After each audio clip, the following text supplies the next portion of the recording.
Hey, good morning, everybody. I decided to go on a little bit early as it is the Memorial Day weekend Sunday.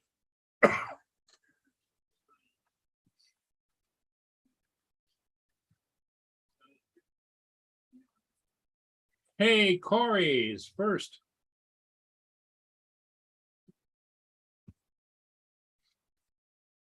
Good morning, Corey. How are you today? Everything here is, I think it's going to be getting warmer as we go along.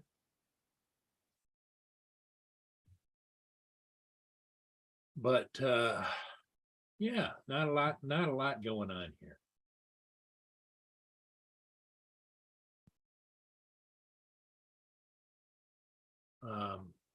I'm just finishing up here. I need to post this. And then I need to pin it. I'm going to pin up there the invitation to anybody that would like to join the panel. I'm sure Paul's not really looking for me to be on this early, but yeah, here we are. It is Sunday, the 29th of May, 2022. So we'll see how that goes.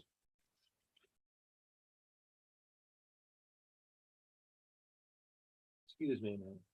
For some of you, flew yesterday, 12 to 15 packs with some friends. Oh my gosh, Corey, that's great. Any races this weekend or today or?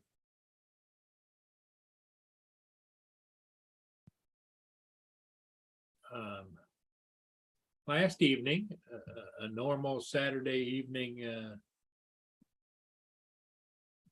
show we did together. Turned out to be almost a love fest. We went on till after midnight.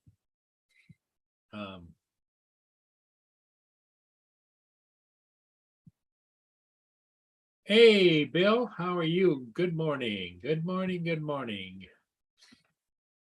I don't know how the weather is over there, but here it's kind of sunny, as you can see. Not a lot of wind, a little bit of wind here and there. But oh,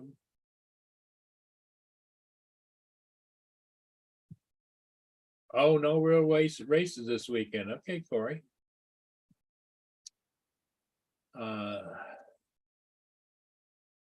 Bill, nothing has changed other than my status still says that it was shipped UPS. Obviously, there isn't going to be UPS isn't out delivering today or tomorrow, I don't think. So it shouldn't be until after maybe Tuesday or so that I should have some more information.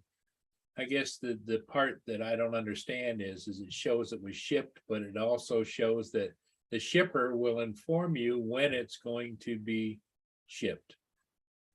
It doesn't make a lot of sense.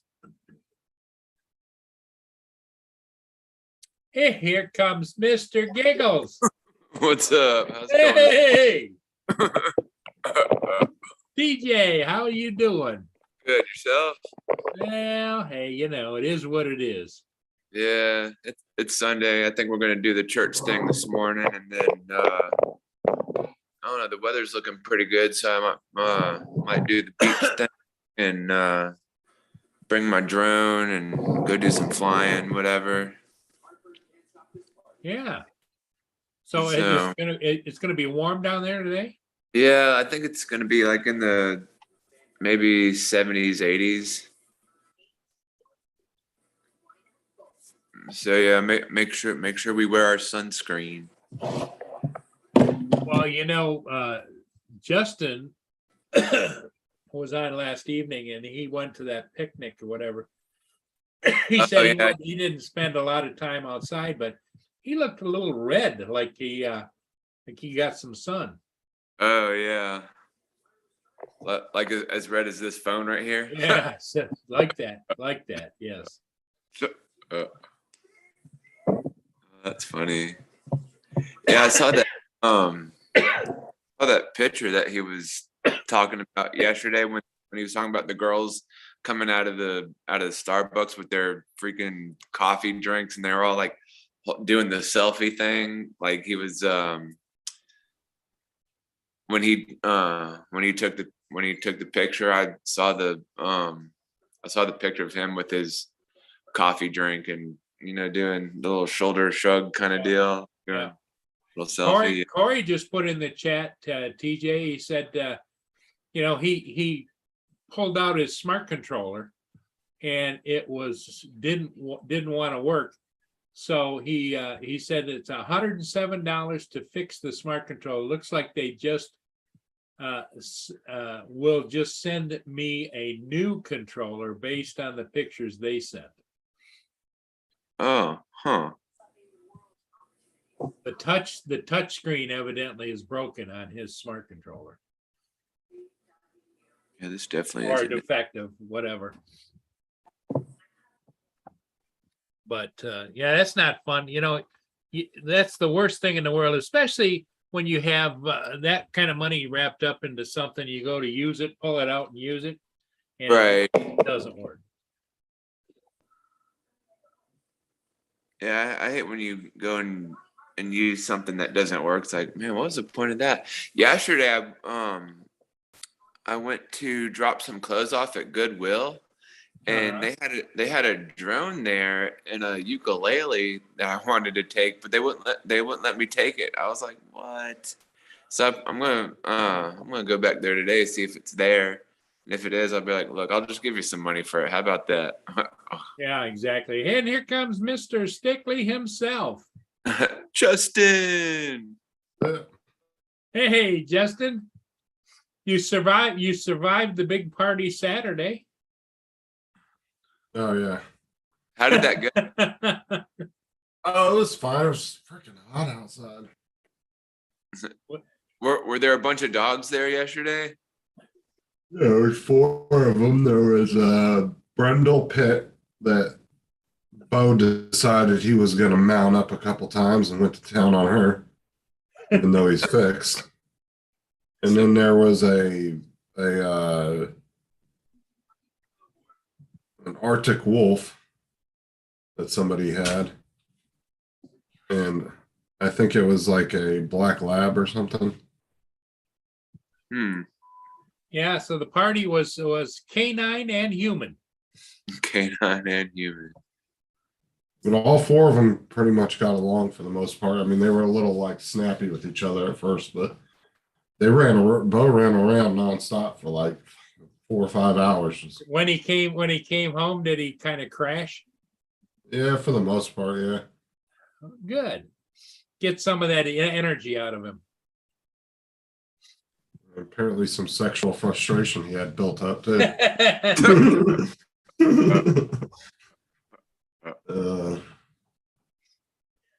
Yeah. So what's the plan? You just chilling today, Justin? Yeah, I'm not doing anything today. TJ is going back to Goodwill, I think. Yeah. They open on Sunday, TJ? Paul, there was a drone and a ukulele there. I went to drop some clothes off yesterday, and I asked him if I could have it. Like, no, you can have it. Blah, blah, blah. What kind of drone was it? It was a quadcopter drone. Was it an FPV type or was it a? It was a camera one. It looked pretty cool. I don't know why somebody would drop it off. Like I didn't know if. I mean, I lifted up the box to feel if it was in there. It looked like everything. Everything was in there. When are you going to get that? I'm gonna try and get it today if I can. Are they open on Sunday? I went back there. Well, no, I don't think they're open today. I don't know, maybe, but I went back there around like 9 or so to see if if they left the stuff out there. But apparently they don't leave the stuff out there because they think somebody's gonna take something. So I was like, man, that's kind of crappy. Did you go around and look in their dumpster and see if somebody pitched it in there? No, I should have done that. Yeah. Well, see, we were talking about Goodwill the other day, and you know what the problem with them now is? What's Is that? like you used to get, say it was $100 item and somebody donated it. It was $100 brand new, right? Right. Well, Goodwill used to sell it to you for like $2, $3, right? And you'd get a real Yeah. good deal. But now what Goodwill is doing is their guys are going on damn eBay and they're looking at, oh, resellers are selling these for $50 a pop on eBay used. And so they're trying to sell you crap now at eBay prices. You know what I'm saying? Uh, And it used to be resellers would come in and wipe out half their store for them. But now resellers don't even like going into those places anymore because they're selling it for what they would resell it for. Like you go in there and they have a $100 item, they're trying to sell to you for 50, $60. oh, that's crazy. They actually have some of the stores, the guys will sit there and research on eBay and they go by eBay prices on what they think they can get for it. Yeah, but I wonder if it's open today because of the holiday weekend. Just look, Google it, your local Yeah. Goodwill. Check it out. I want to go back there and get What city are you in? Riviera Beach. Vero Beach? Riviera. Riviera.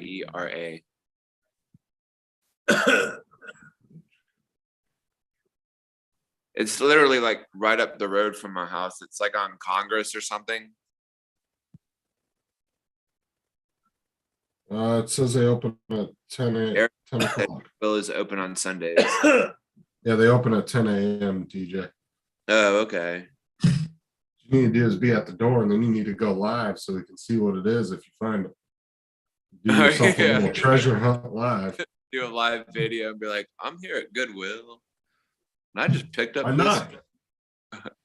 this quadcopter, everybody. Check it out. Yeah. If we're still on in an hour and a half, you should just go live. Just take your phone with you and go right to Goodwill. And we'll watch Hey, you go in there. Marshall. Good morning, Marshall's in the chat. Well, see, the thing is, somebody apparently turned my data off. So I have to go to Verizon and get a new plan and get data. Because apparently my mom has this control over me, and I don't know. We're going to Verizon today to get off her plan, and her and I get our own plan. Well, it sounds to me like you were on a family plan or something. Yeah, that's stupid. Well, Corey, I mean, to a certain extent, yes, I did, but it also drove the prices up on a lot of the stuff for regular people that wanted to get good deals at Goodwill. Because now I guarantee what they're going to do is they're going to look up that quadcopter. They're going to try to find what those are going for. And that's the thing, is not everybody's good at researching stuff, and they might just see one that's similar, but not even the same brand. And they'll be like, oh, that's a $2,000 quadcopter when you might have a $50 one. You know what I'm saying? Yeah, because I was telling him like around 9 o'clock, I went there I drove around the back to see if the stuff was still there, but apparently they take it all in so nobody takes whatever's sitting outside, which is kind of stupid, but I've even been to some Goodwills where they've had stuff at almost retail prices, buying stuff new. It was only like a $20 difference. I'm like, hell no, like, come on, guys. Like, you guys were supposed to be a donation free or donation company so you could resell stuff super cheap to people. Like we had these bamboo what the heck, the bamboo like lantern things, light or whatever, and they started to deteriorate and crack and shit, so I ended up throwing them away. And one day I went to Goodwill to drop some stuff off, and they had some pretty decent, the lantern holders out there. They were like metal or whatever. And I asked and there was a lady behind me that was getting ready to drop some stuff off as well. And I asked the lady that was working there, I was like, can I take these? She's like, no, you can't take them. And then like as soon as they went back inside, I grabbed 2 of them, put in my car, and drove away. And then they all came out, and I guess was trying to look at my license plate number and all that Well, shit. you can't take stuff that's out there, TJ. It's stealing. You offer them money for that. You Yes. don't just grab it and throw it How in the much car to and all buy that. today? How much to buy? Right. Jesus Christ. Well, that's how I asked him when I went to drop the clothes off. I asked him if I could take the that drone and then the ukulele. It's like, no, you can't take it. No, Yeah, well, but you should have offered him some money for yeah, it. she though, said, not how for- much to take this? Not can I And just even have it? Yeah. I mean, and you could even looked it up while you were sitting there and said and figured out what it was worth, and then offered them a fair price for it. You know what I'm saying? Yeah. I'll do that today. And just be Don't like, stick it. I don't want to see you on the news later. That's right. Local Riviera beach man Guy gets arrested TJ for stealing Goodwill products. he stole a ukulele and a drone from Goodwill. No, yeah, but you know how bad that's going to make you look if you end up on the news for that. Man Yeah. stole from local charity. They're going to word it yeah. and make you sound so bad. When Yeah. you see this guy in the street, you tell him. Right. Next thing you know, you're taking eggs to the side of the face while you're just trying to enjoy your Sunday walk, you know? Yeah. Oh, look, Tommy, that's that guy. That's that guy. God, let's all throw eggs at him. Throw eggs at him. Oh gosh.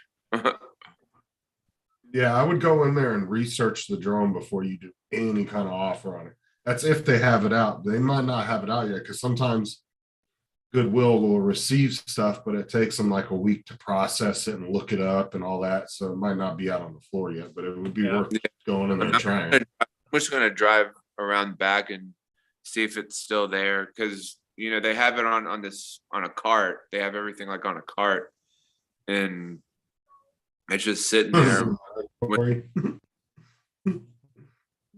He said, your reputation is over if you do that.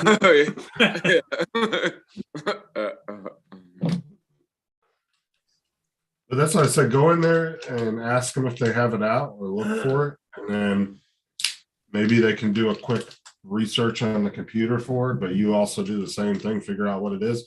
I mean, if it's a little cheapy piece of crap drone, I wouldn't even bother wasting your money. Yeah, on I mean, it 'cause- looked pretty good. I should have taken it. I should have taken a damn picture of it. Is what I should have done.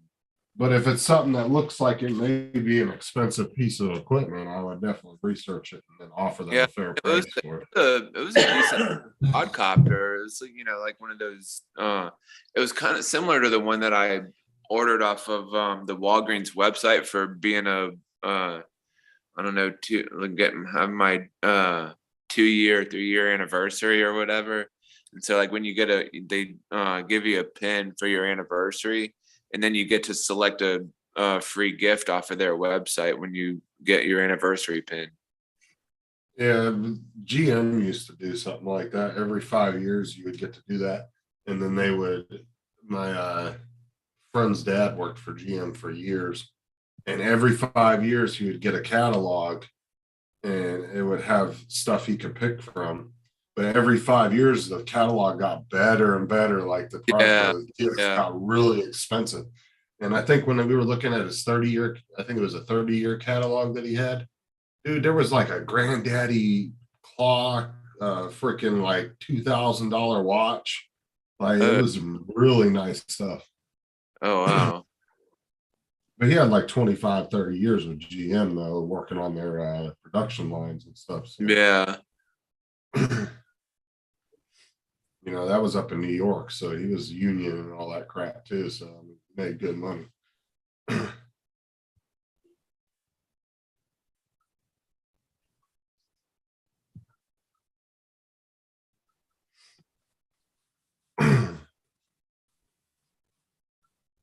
I don't like Goodwill anymore just because of that. I understood Corey's point about resellers can come in and wipe the stuff out, but it also helps them in a way because they're kind of a charity, right? Yeah, To a certain yeah. extent. But I mean, it also drives the price up if for you- people that are trying to get a good deal too. yeah. I mean, if you really go in there and look, I mean, I'm sure you could find some pretty decent stuff there. You just gotta Well, look it and depends on which store you go to. Because like I said, I've been to some where the employees really get on eBay and they're like, okay, we see that this item's listed for $50 all the way down the board, or 50 to 70, and then they'll mark it around that price. And then I've been to some where you still get really good deals. It just really depends on how extensive they do their research in each store, right? Because they all Yeah. kind of run individual from each other. What's up, Laura? Laura. Laura. Paul was falling asleep last night. How much longer did Bill go on for after I got off? A He was on a little little while. Well, rant he was on a roll, wasn't he? Yeah, he was. He was on a rant about was- that it damn was Star funny. Trek show. He was Well, pissed. the sad part it is, I got off. I was falling asleep, but I still had a ship to edit, which I got that done at about 2:00 this morning. Oh wow. Look, can you pull up the video? Of The when you went to go fly yesterday? Yeah, I can pull that up. I flew it. I took both drones down, the Air 2S and the Autel Nano. It was a little bit darker, so I says, well, I'm going to try the Nano, and it wasn't completely dark yet. So I flew the Nano for the ship. It turned out okay, but well, I'll let you guys look at it and see what you think. Now, do you have any of those? Do you have the little strobe lights that you can put on there? Do you have any of that? Oh yeah. It wasn't a problem keeping an eye on it. It was just Gotta get you some firehouses, TJ. let me see, what was the name of it? I sent JD an email to ask him for. He said he's going to send me some stickers, and yeah, I got one of those. Yeah, those are cool. These I like are nice. Yeah. White as hell too. They'll blind you too. And then Jim's Droning's sending me stickers too. I sent him an email. Yeah, I gotta. Matter of fact, yeah, I already went through all these. That's right. Okay, so this is from yesterday. This is last evening. Man, you get a lot of those that come through there. That's with the Nano. Oh, all the time. Well, it's a shipping one route too, a main shipping route. Well, that's cool. How many boats come through there a day, you think, Bob? Yeah, maybe 100. But see, there's also a time of year, right, Paul? That Oh, said man, that there's kind of not really nothing going on. A couple months out of the year, right? Yeah. Well, You don't really when have the lakes freeze up and the Army Corps of Engineers that run the locks, they close them down for maintenance every year for a month or two. You should have went through the smoke. That would have been cool. Yeah, right, TJ. You do that when you do that with your Goodwill drone. Yeah. Last time he went through foggy weather like that, it didn't turn out well. So he needs to stay away from the smoke. Get the smoke like behind it. But if you notice, it was that time of day, where everything turns a little blue.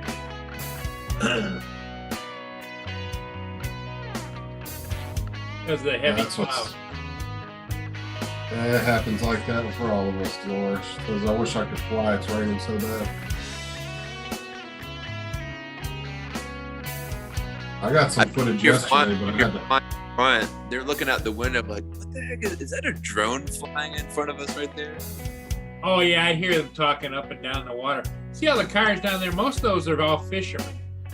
So they're out over there hanging over the side trying to catch that one big one, Oh yeah. A lot of these boat guys too actually watch Yes, they shows or videos. The guys on the ships, they like to look at their own ship when it gets a video. That plus, they let family members know that, you want to see us in Port Huron, overlook. If everybody didn't hear, Paul passed a million views 3 weeks ago and didn't even realize it until we looked up his analytics last night. Yeah. Congratulations to Paul. There's a guy on the deck right there. See him? Took a picture of the back of the bridge. Oh yeah.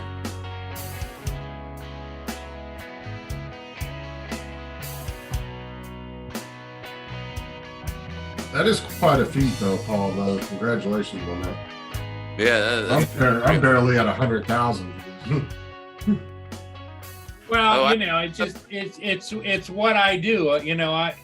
It's my. He said, "This is what I do." It's like a passion. It's like if there's a ship coming, I have an almost like a hook to. You got to get out there and get that ship. Oh, by the way, Justin, I have 157 subs. I thought I had like 500, but it's 157. Okay. Yeah. What? I'm getting What up did there. you- I'm getting up there. What did you call the 1K club yesterday, Paul? What was it? The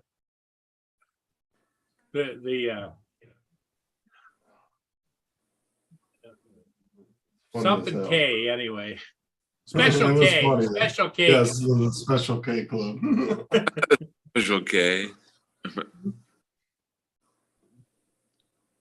Yeah. But Or- Justin, or- I wouldn't have realized how many views I had, but you mentioned it like a month ago or so that I was at 900 and some thousand. Now I'm Yeah, at 1 I million. just hadn't noticed it.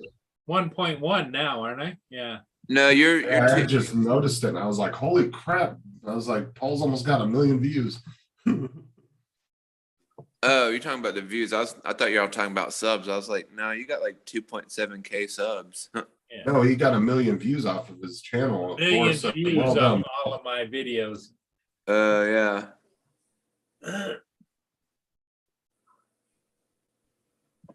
I like how Paul was like, "Well, that's what I do." That's what I do.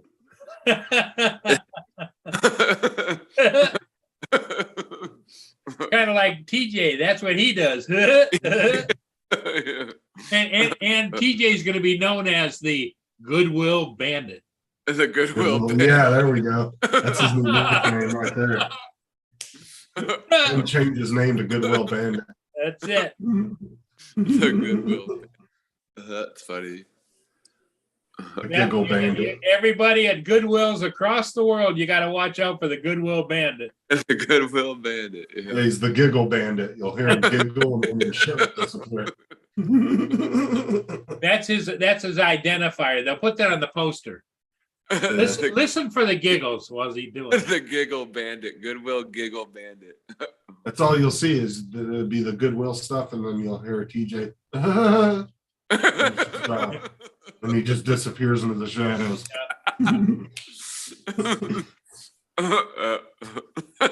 It'd be almost like a radiation detector. It'll go. You'll hear him start to giggle, get louder, and then gone. That's funny. Like one of those horror movies, you're just in a parking garage and you hear kind of popping up around you. Like, what the hell is that? Well, you know what? It'd be fun to do. I don't know if they make them or not, Justin, but one of those that like Matt was chasing his mother around with that had the horn. If you could record his giggles on there, Yeah. and you could probably sell them suckers for like if they were sitting like in church or something or whatever. You just hit the giggle button. That's good. That's good. Life. Oh, I can see making the advertisement, Justin. Life is a giggle. Life is a giggle. So just giggle away. That's right. Giggle away your day, and tomorrow will always be room for more giggles. That's I right. really like that new nickname though, Giggle Bandit. The giggle. Yeah. That is pretty good. I like the sound of it. It's kind of Last scene running away from the scene, clapping and giggling. Yep. Well, that's what I'm saying. Like, I was expecting him to say, Well, I wanted the lantern thing, so then I went inside and just asked him if I could buy him, but he was like, "No, I just took him and drove off." And they were trying to get my license plate. Thank you, Laura. Yeah, it's That's funny. TJ, the giggle man.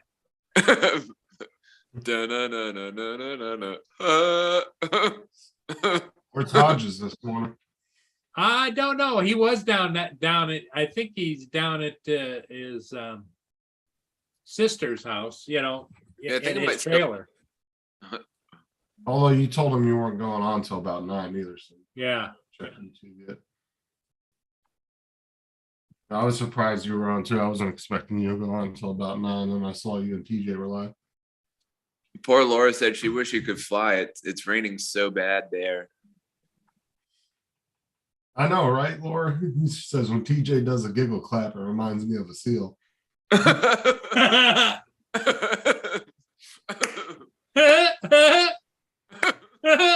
You feel like you want to throw him a fish, Rob, what's up, man? Hey, Rob. That's funny. Well, welcome to Sunday morning with the Giggle Bandit, TJ. And there's Paul. What's up? Hey, Roger? good morning, gentlemen. Hodges. Yeah, you guys, hold on. You guys missed TJ's story a minute ago, right? Yeah. He says, Yeah. I went to Goodwill one, had some lantern torches that I really liked. They were like metal ones. He's like, I asked him if I could have them. They told me no. And he was like, so I just stuck them in my car and drove off. Yeah. You're a little bit muffled today, Justin. I literally did Is do that that. better? That's Oh better. God, yeah. Yeah. Okay. My mic was up against the wall. That's why. Yeah, I'm gonna leave shortly as well, Laura. Now I seen you here. Yeah. It's gonna be a face off. Who leaves first? Yeah. Well, hey, Rob, did you see we had we went 6 hours last night. I know. I caught some of you this morning, Yeah. but I didn't. 6 hours. Holy mackerel. Yeah, I didn't- you guys gotta watch. You gotta watch the last like 20 minutes of Bill's rant about Star Oh yeah, Trek. It's yeah. Uncle hilarious. Bill went on pretty good. Like was the that where you and Tim was doing something? It was Justin? me, Tim, and Bill No, and but- Paul, but we were, Yeah, but we you were and talking- Tim was doing something, and then you was cracking up laughing. Tim was doing something, and you was cracking up laughing. He was doing I something. don't even remember. We had a blast Oh, last night, yeah. though. But I- the last Paul- 20 minutes Paul- of the show, Yeah. freaking Paul Yeah. left, and but Paul, you didn't leave before I went and flew, did you? You were still there. No, I think I'd already gone because you Yeah, didn't. okay, You 'cause I weren't wa- playing. Yeah, Yeah, and then I went down and flew a ship, and of course the boys were on still on the live stream till I got back, and I left right after I think. well, I was running it for a good 20 minutes or so by myself because Tim went out to see Ari off. yeah. So I was on here for like 20 minutes by myself. The Yeah, and I seen Harry here as well. I watched for about an hour. I did. I didn't speak in the chat because I was in bed. It was, I don't know, 4 o'clock in the morning. And then Yeah, Matt 5 popped o'clock in in the for a little morning. bit. yeah, Matt was there for a little bit, and while he was driving, making his liquor deliveries. Oh, Matt. Watch the Yeah. recap. Oh, West, well, Northeast Drone Production, Matt. Yep. But that last 20 minutes of Bill's rant was hilarious. So Oh yeah, you got to go back and watch that. What was he ranting about? well, it was over Star Trek that we Yeah. were talking about the 2 new Star Trek shows. And I said, well, I hate how the one show they went really woke in the way that they wrote the show. Like they had to add, a trans person, a gay person, like they had to have this whole checklist of people they had to have in the show.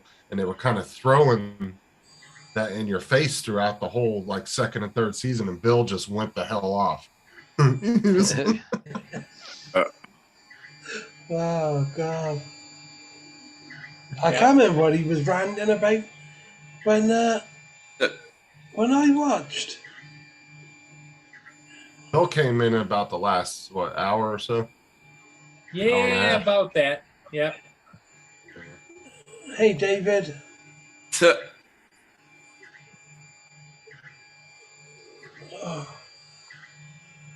that was funny, Rob. You said, but I'm better looking. And then Laura goes, you wish you were better looking. She said she was here longer, so I can leave. I said, but I'm better looking. And then she goes, be careful. I could hear David watching. More people want to see me than you anyway. It's funny when they're playing that driving game together. They're crashing into each other sometimes. And Oh, David gets pissed. Laura does all kinds of stupid shit. Yeah. He'll run into him and stuff. He gets so mad. yeah.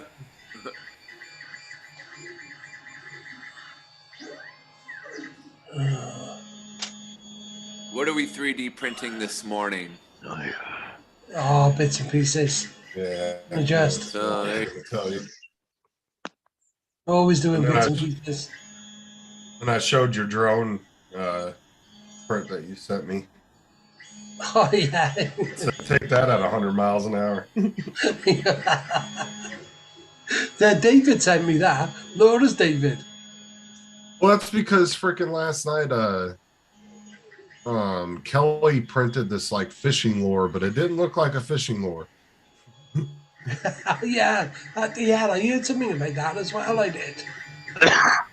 It was about this big and looked like a, you know what?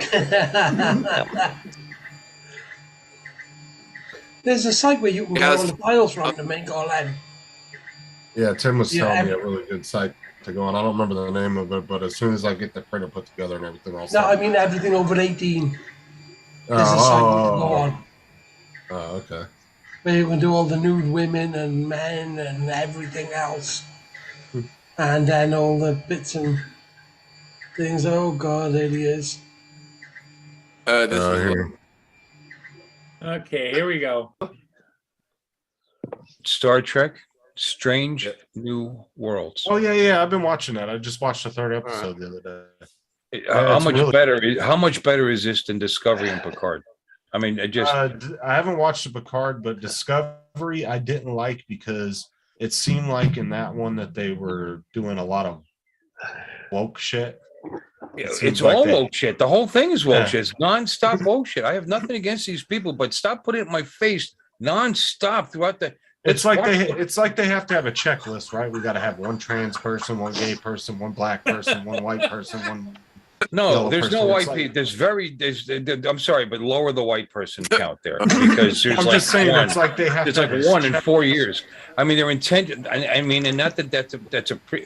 There's a lot of people of color in Strange New Worlds. I don't care. I love everybody, but they go so far in your face to tell us how terrible we are, how terrible our century is, how bad everybody is.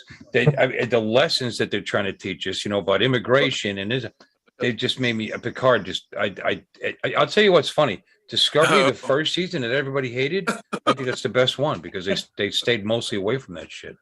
And I haven't now seen it's Picard. nothing but lessons. And the lead character whispers They and get- whispers they and get- whispers and makes crying faces. And she's the captain of a fucking starship. And she's and it's only two, and all these meaningful glances, and all these meaningful moments, and this. And that. I mean, and those things are good in the show for storyline, but it's the whole show with something going on. Like the end of the universe is happening over here, but you're all focused on the fact that her boyfriend is not listening to him. I mean, it's just so bad. Yeah, It's gotten so bad. It was better the first couple of years where everybody hated it. Now people say, "Oh, it got better." No, it didn't. When It got they brought ridiculous. in the whole trans thing, I was like, "What the?" I don't It care. was But, so they could blatantly be in your face. trans characters on the show. Who cares? But everybody's bisexual. Everybody's trans. Everybody's this. Everybody's that. Well, which that's is what I'm fine. saying. Maybe the future will be on that, but why are you focusing on it for the entire episode? Well, that's what I'm saying. Is it was such thrown in your face that it was so obvious what they were trying to do in the show, and that's I haven't stop. seen the I would bet you I in haven't seen Strange the New Picard. Worlds. I bet you the entire crew's probably by, but you don't know it because they're not constantly throwing their sexuality in your face because it's got nothing to do with the episode. It's got nothing to do with it. It's got to do with blazing new paths and expanding mankind. man and womankind, people Whatever kind. you want to call it, you got to watch what and it's exciting and it's interesting. God, you could have to, Lotus can have to do a screenshot of that, ain't she? And just play 15-second of Bill's Yeah. rant. Yeah, Justin put it right, boy. Bill was on a roll last night. Oh. But yeah, I think that's one of the longest live streams I've ever done. Holy. So what time did you get off, Paul? What time was it, Justin? About midnight, I think. Holy crap, man. It was after midnight, in fact. Yeah. What I ended up doing at the end, Paul, if you go and look at the very end of it, I ended up dimming the lights down. Yeah. I was falling asleep. I seen you were editing and you had, I don't know, something on in the background. Yeah. He was like, but she's a fucking starship captain. Lost it. Yeah. Vader, I like his new haircut. Yeah, he just here. But it's funny, I was sitting there watching Gracie, but she's over there by the fire, in a chair on a cushion there, sitting there just looking around, sitting. And he's sitting We- right up. Oh yeah, he just Look sits at me, up all Dad. the Look at time. me. Look at me. Yep. Touch me. yeah, okay. You see, he sits right up on his back legs like a squirrel does, you know?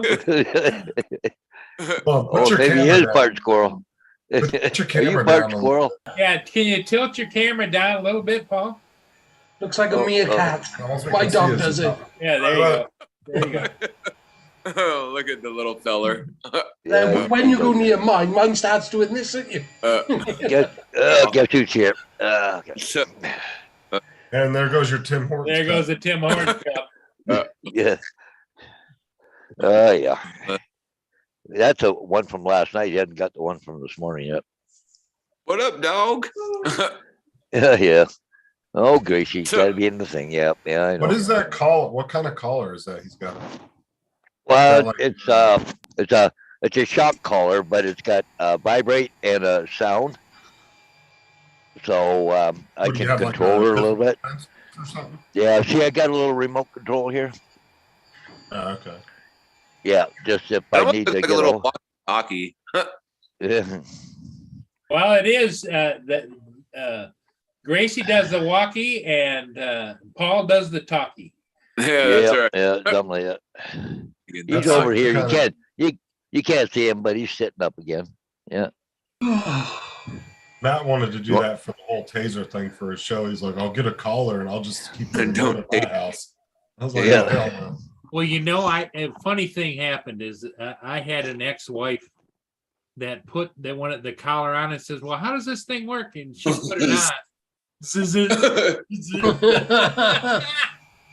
Residents of Seal. she says, "I know how it works now." Yeah. That was wife number 2, Annette. Yep, she was fun. I don't know if you can see it, but it's only set to number 1. Yeah.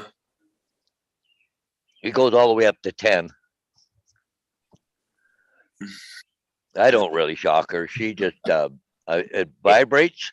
I need- And she usually listens. If she don't listen to that, then I hit the noise, and then she knows that what's coming after that. So Yeah. no, she's pretty good with that. So, but she's a hunt dog, eh? She just and Well, she's out here. There's no fence out here where I can contain her. So yeah, she just took off again over to the corner, but Yeah. Well, TJ admitted earlier. I don't know if you saw it or not, Paul, but he is now evolved in life. He's a goodwill bandit. The Goodwill. Yep. But you have a problem with them running off though when they're outside though, Paul? No. Well, I Not keep a pretty Vader. close eye on Vader her. sticks to you. Oh, pretty good. Vader? No, you don't have to worry about him. He's always right beside me. He never I was goes gonna say, anywhere. other than that, you could do one of those.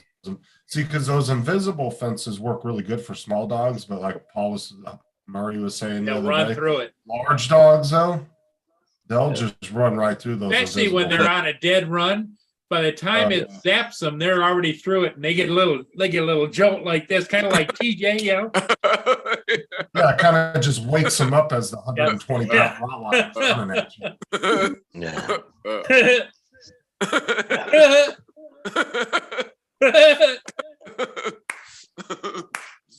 That's funny. Now, Gracie actually is pretty good. She knows the boundaries pretty good. But see, the thing is that when we first get here, she just out of the back of the truck and she heads for Diane to the house. Eh? That's for So Diane. Yeah. What kind of dog is this one right here? That's Vader. yeah, he's a dorky. A what? A dorky. Dachshund Yorkie. Oh, a dachshund and a Yorkie. Yep.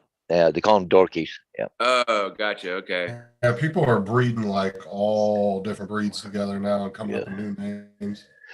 Yeah, well, I didn't go out and go and buy him.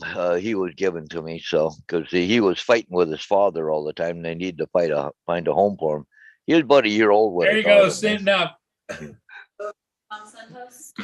You if want- I'm not you want that? mistaken, Not don't mixed breeds live longer than purebreds? Don't purebreds tend to have a little bit worse lifespan? Purebreds seem to have more issues, don't they, Paul? Like The what? Yeah, I've health always issues. noticed that. Purebreds. Oh yeah, sometimes yeah.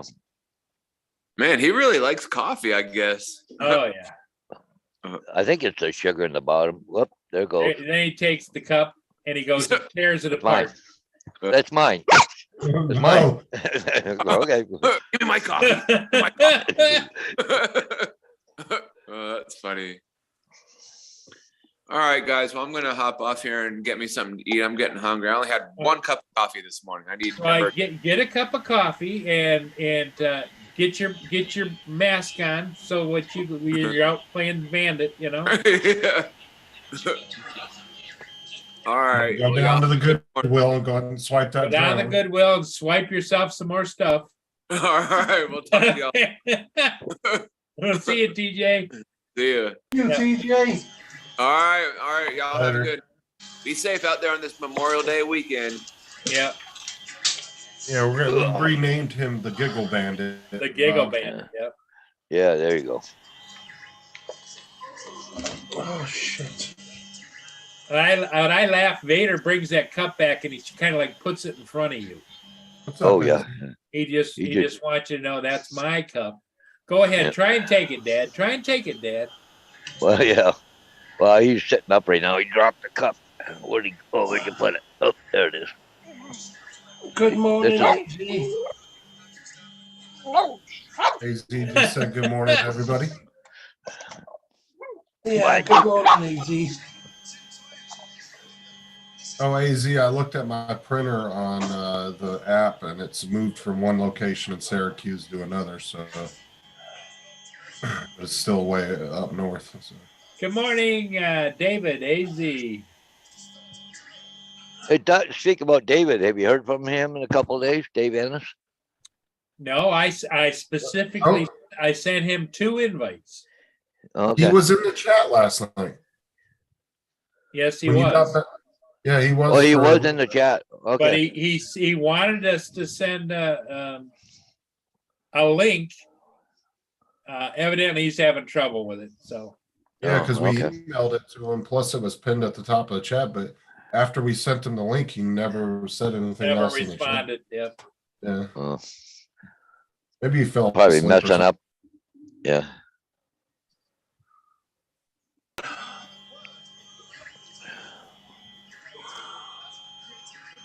I'm gonna take the spark out here in a little bit and test it again, but it seemed to work really good last night after David helped me fix it.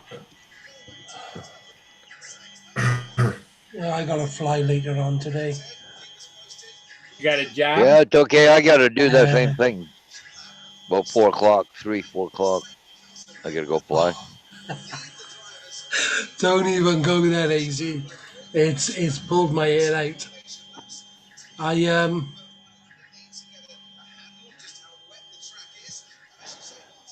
done everything you guys said. I went up to the temperatures you said, and none of it worked. I done loads of damage. What were you trying to print? Just cases. And what I've ended up doing is going back to my original 50 degrees on the bed, 200 on the nozzle, but I'm printing at 170 speed. And that is doing the trick. So it's not giving it time to mess up. Not too busy down. I'm gonna bet it's probably gonna be busy again tonight, since everybody's got tomorrow off.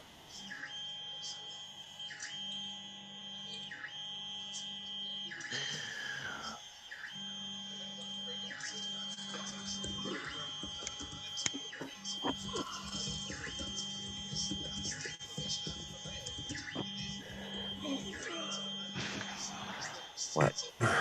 Or Daisy Gee, trying to Warren. help him figure out something with prints or something? Yeah. You're such a retard.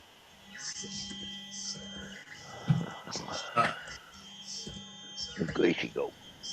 What? Well, you just got to switch that to Fahrenheit, Rob. You got to go with the more superior system. Celsius just doesn't work.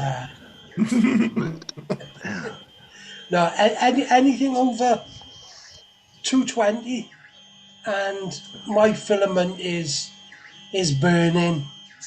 Oh, really?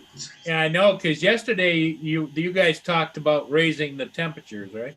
Yeah, because even obviously AZ knows what he's doing, but he got top of the range printers, so perhaps they were different. But then even JD said that he's printed on like 235.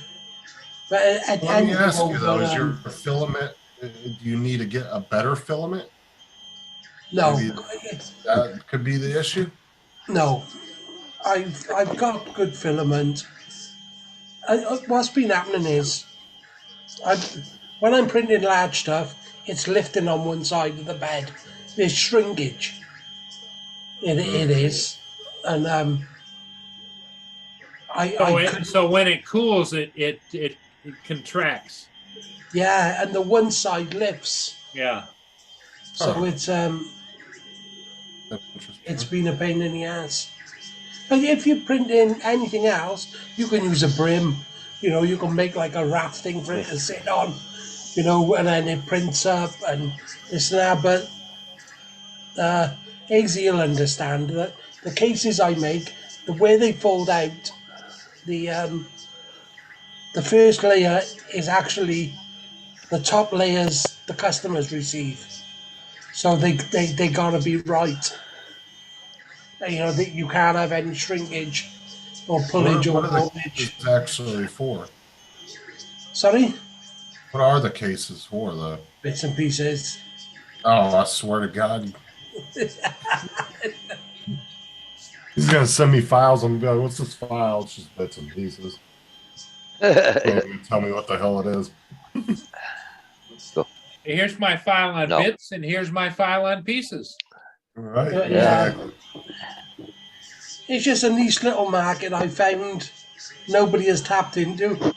So I've Oh, sort I of see. slid You in there almost and sharing the goods. Okay. I'm hammering the hell out of it. I'll share with Well, you. Rob, where would you retail those to? I mean, or sell them to, or wholesale them to, or Do a Etsy store. Quite a lot of places. yeah, like a dollar store or that? Oh type? no! They're much more than $1. They're like $25. Oh, okay. Oh, but you can do like Dobo does. Like a lot of the guys that 3D print and actually sell their stuff. A lot of them have like Etsy stores. Online store. Yeah. I got my own websites, haven't I?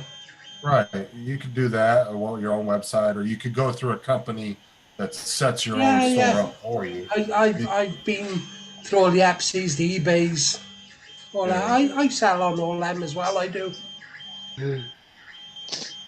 It's actually better to do that kind of stuff online because you're only going to get It's so not many people. Etsy is pretty dear.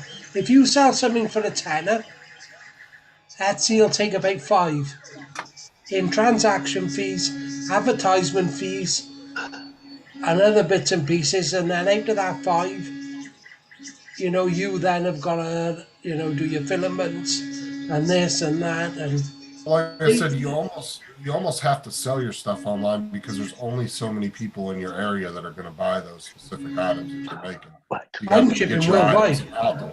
Well, that's what I'm saying. You got to get your items out there Yeah, on the yeah, internet for a lot of people to be able to see. So you ship worldwide? Right. yeah. Stuff I'm printing this morning is from Mexico.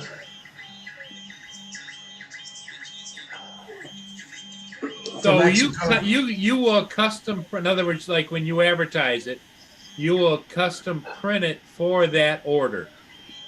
Yeah, I'll custom color it. Yeah. Whatever color they want it in. So that cuts down on you having to have a specific inventory on an item.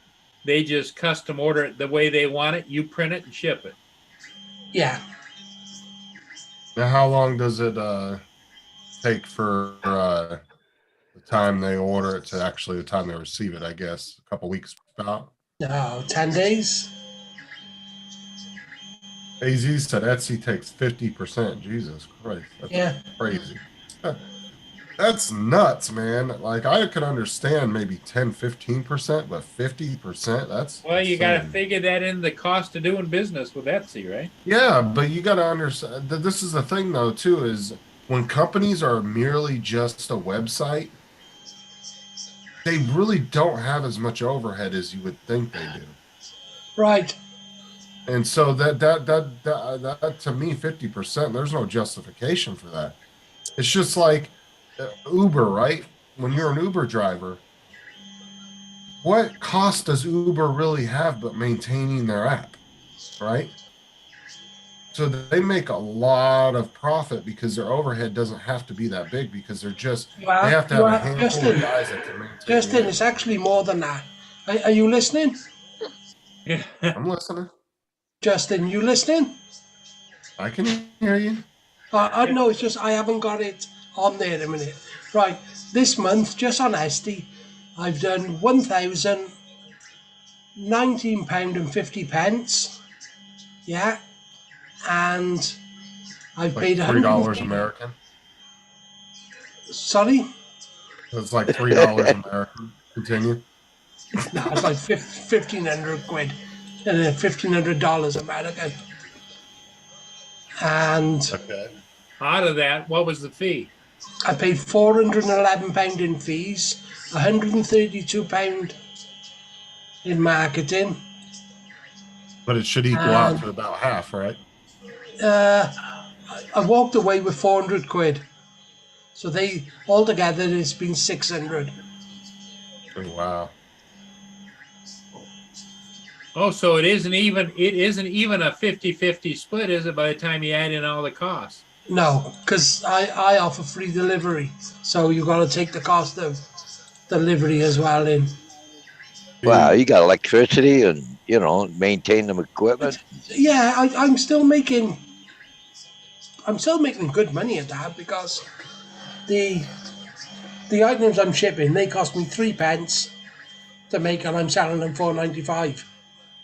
Well, what's really great about these 3D printers too, Hodges, is they actually tell you when you do a print, it actually will tell you it will give you the amount of money you spent on filament to make that item. It does that before Right. you print it. So it will tell you you're going to spend $2 in filament to print this item. Like it'll give you an exact breakdown so you can, which is nice, right? Because if you are doing a business, that gives you precise, this is what I'm spending to make this item, then you can do your appropriate markup and all that. Yeah, and if you were just guessing, you could lose money, right? You'd be like, well, I think it's about $3 in filament. Yeah. So No, but then eBay's a lot better. They only take, I don't know, maybe They 10%. take 10%.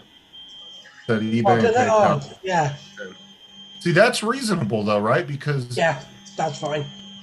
That's fine. And that's what I I've done said about is £900 on eBay, and then a few grand then on the website, which our because website eBay's, is well, great. that's what I'm saying is like Etsy and eBay aren't physically doing anything with your products. They're literally, it's all just code in a computer system. So Yeah, they're just maintaining their website and their app, right? So it's like yeah, but 10% to me is justified. what I do is I on my website things are like $1 or two cheaper, and every picture I got on Etsy, I actually put the writing of my website on top. So 90% of people who go to Etsy will end up then coming to my website and buying direct because it's that little bit cheaper. Because you have a link right there that can take them right to your No, website. no, you can put links in, but on the Okay. photo itself, of the products, You tattoo it. I'll put a copyright through it, but of course, it's my website, the copyright Ah, that's a good idea though. through it. And Good as way of well, getting any around it. any little videos, of the product, again, copyrights through it That's a good idea. with the website. As he says, he's going to start mass producing prints too. Look at little Vader. Oh yeah, he just sits right here with me all the time. But Rob, Gracie's right there beside him.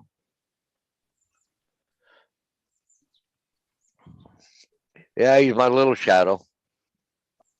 Yeah. he bought a belt printer too. Uh, You can pump stuff out with one of those from what Tim and them were telling me. Yes, you did, Easy.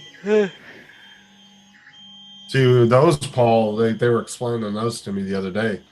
You can just like come up with a design, and then this printer will just print it. It'll go down the belt, drop in a bucket, print it, drop it. It'll just keep printing it over and over. But as well, your Ender 3 can also do that. Right, but that just makes it more of like a production line, though, because you Yeah, can but like put a. you can do a command of your Ender 3 that when it's finished, the gantry drops down, pushes the product, and actually pushes it off the bill plate. Oh wow, I didn't know that. Yeah, and people put Oh, buckets okay. down. People put buckets underneath. So it'll push it off, drop into a bucket, restart, and then every time it finishes, the gantry comes down, pushes the thing. You've got to put in a specific code. Oh, But that's interesting. yeah, that's what people do. With I'll send you some videos. I've never done it, but yeah, somebody who I watch does it. But of course, that belt printer, is the proper thing. But the way I said is, I don't know. I wouldn't say a poor man's way of doing it, but it's Well, the belt printer is probably a little bit better printer too, as far as it probably doesn't get jammed up as much and stuff when it's doing those kind of. I've been told there's a lot of problems with. Oh, I don't know if it's adhesion or something. I'm not sure if AZ got the Creality one, but the reviews are like mixed on it. Some say it's brilliant, others say every print don't always stick. I don't know if it's the print every stick or something. But the one I'm impressed with at the moment is the Ender S1. That's a great print. That is. I've had that print in 250% speed. Oh, he just answered you there, Paul. Or, Create Bob. did make I'll be back in a couple of minutes.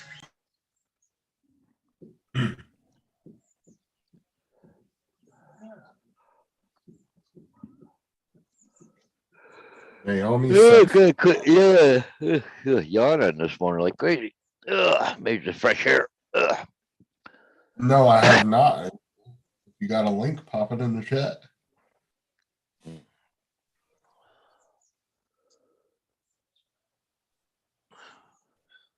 I've never even heard of her before, but I'll definitely check it out if you. Who's that? Some creator or something of the Creality. Oh, Creality. Yep.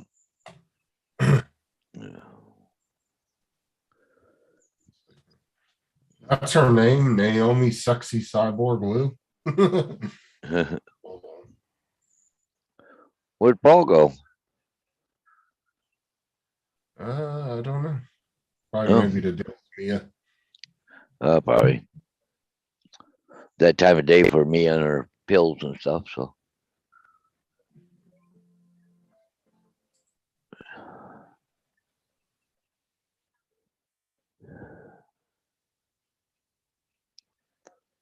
Oh wow. Yeah, that is a cool printer. what, Creality? Yeah, it's here. Watch, I'll share the screen and show you. I'll be right the back. belt. I gotta feed Mia.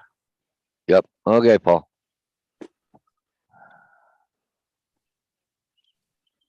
But look at the way the thing prints out. What the hell? Huh? It'll get past this. So, but see, look, it just, Huh. and then you just put like a little bucket or whatever at the end, and it just drops your prints Oh. right in there. Oh yeah. I mean, that's a good way to mass produce parts. So, Yeah. Just set it up once and let it go, right? it's just the thing too. Like, everybody's been talking about like they're constantly having to like tweak their printers and stuff. Now, if you can cut, if it's one that you doesn't really have to be messed with too much, and you can rely that it will do what you need it to do every time you Yeah. put a print in, then yeah, that's the way to go right there. But if you have to sit there and watch it constantly because you got to tweak Yeah. something every couple hours, that would get annoying. Not worth it. Yeah.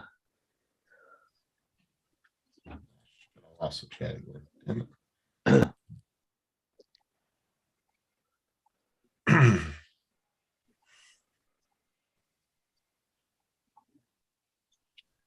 So did he give you a date or anything on shipping or anything yet, Justin, on yours or no?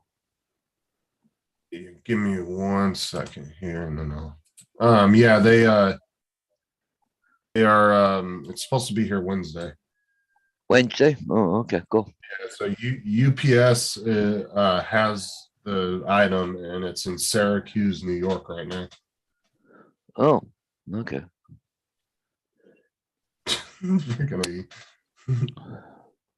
yeah, I'll take a look at some of her videos later. She's in my search for YouTube now, so I'll subscribe to her channel.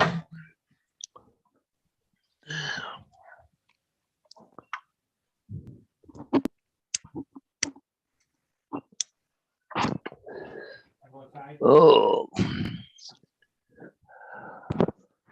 The only problem with having my dog out here is you got to keep an eye on her all the time. She's a beagle, right? She's a hunting, nose on the ground all the time.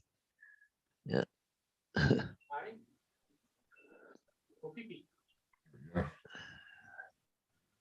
There we go. Yeah, I subscribe to her channel so I can check it out later. AZ said Vader looks clean. I've? Oh, AZ said Vader looks clean. Oh, yeah. Yeah. Well, you got all cleaned up. Yep. Don't look like a little rag doll now. The only problem, you got to about every 3 months take him in and get a haircut because you got fur, eh? You don't have the hair. So it doesn't shed like. Oh, get his nails trimmed. His nails are a little. Well, yeah, Grace, I just got to get her nails done. Well, sometimes I do it, but. That's what I like about Bo is he's very short haired, and so he doesn't really need grooming. No, So, no, same with Gracie. Yeah, get his nails trimmed. But it was at July 6th, they all go in, they both of them go in for their needles and all that stuff, so. Yeah, little dogs tend to be like, if you don't keep up on their thing, their hair will get out of control. Oh, yeah, and thing is, his nails are black, so you can't see where the quick line is or anything, eh? So I always let somebody professional do it. Well, see, that's why I don't want to do Bo's nails either, because his nails are black as well. Yeah. They're like a kind of a dark blackish color, and I don't want to cut through too deep and hurt him. Yeah, well, see, Gracie, hers is white, so I can trim hers. So, whoop, I just said her name. Now she's gonna come running up here. And they Yep, had that there she really goes. good dog file that they made years Nope. ago. It was a dog filer for nails, but the problem was it was so loud that it would scare the Yeah, crap yeah, out of other dogs. yeah, They didn't yeah. I like know. the motor noise of it. Yeah, yeah. Then they pull back and you're fighting them, and it's not worth it. And some dogs you gotta be careful too, because they'll try to bite you if you try to cut their nails. I don't like that crap. Yep. That's why you gotta take them to a professional, because they'll tie them up and they know how to deal with that and all that. Corey Mano said his uncle right now is running in a marathon, 75 years old, and so far he's doing good. Power to Well, them. well, the funny thing is, I'll take my dogs in for the needles and all that while they're there. They'll trim the nails and everything else while they're there, right?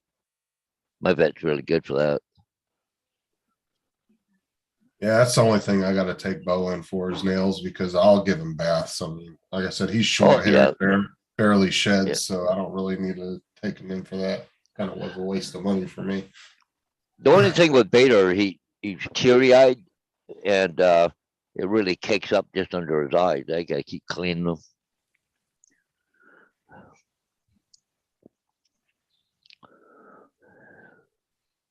Yeah, when you got a dog like one of like a long-haired retriever, or like a like a poodle or something, yeah, you got to get that professional done. Otherwise, their hair will look all jacked up if you don't do it right. Yeah. Okay, where'd you go? Especially I'll go in these Oh, rich there. neighborhoods and they'll have these big old huge poodles and they'll be all trimmed up with their little puffy feet and everything.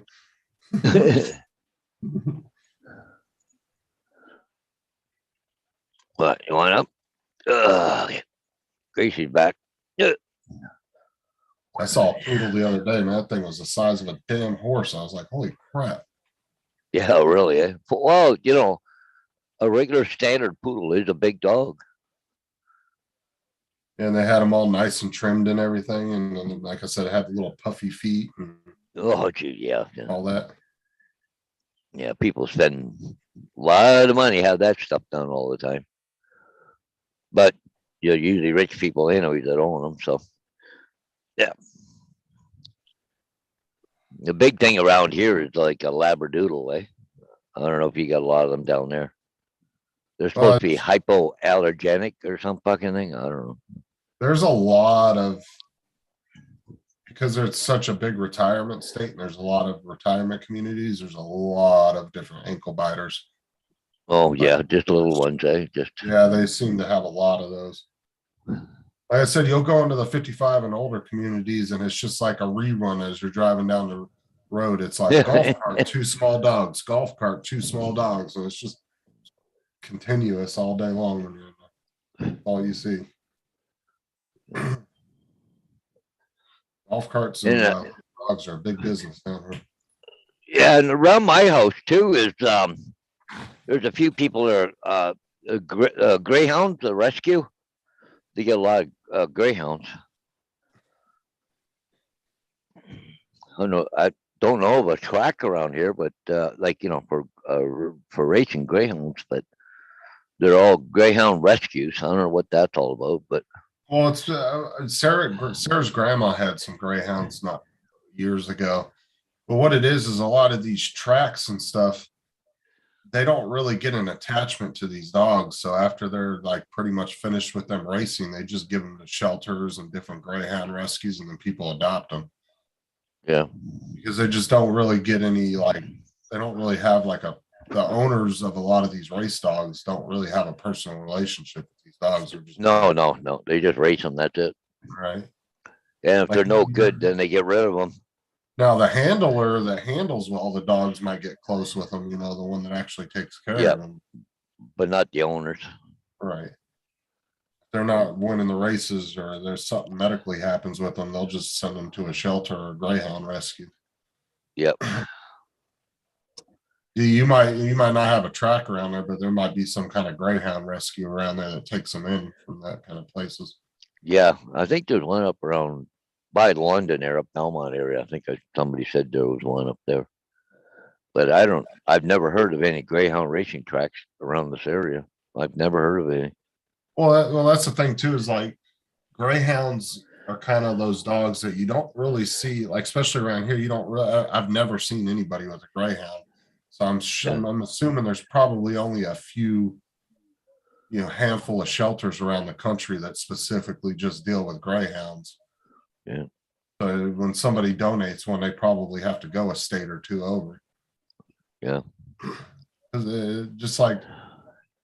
But if it's a real popular dog like pit bulls, you'll find pit bull rescue shelters all over the place.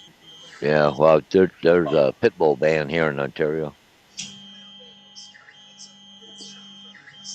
Well, see, there's a lot of shelters, like pit shelters too, that will take in bad pits because they have professionals that they'll kind of just keep them, and then they have professional trainers that work with them and stuff, but they won't adopt them out or anything. They'll just keep them get killed, kind of give them a home at a shelter, a permanent home. There's a lot of programs too here in the U.S. with prisons where they do training. Like they have prisoners, like trustees that are prisoners, and they do dog training and stuff like that. Yeah.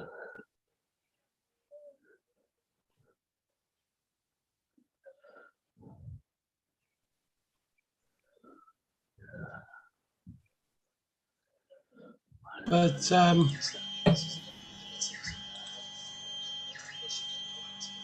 know. I've only been to a few places here in the U.S. where they actually have banned pit bulls, but you can still have them in a lot of places. Well, it says here that there are only 17 dog racing tracks remaining in the U.S. today. 11 of them are in Florida. But I've never seen a greyhound. But Sarah's grandma did have the greyhounds when they were in Florida. Yeah.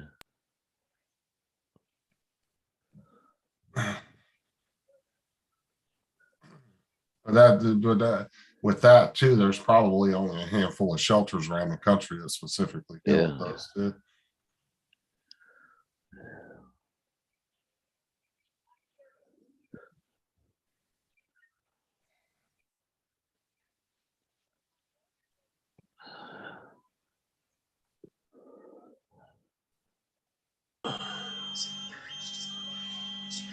Oh, madness. Why German Shepherds though, man? German Shepherds are so, oh man, those are like one of the most intelligent dogs you can get right there. Yeah.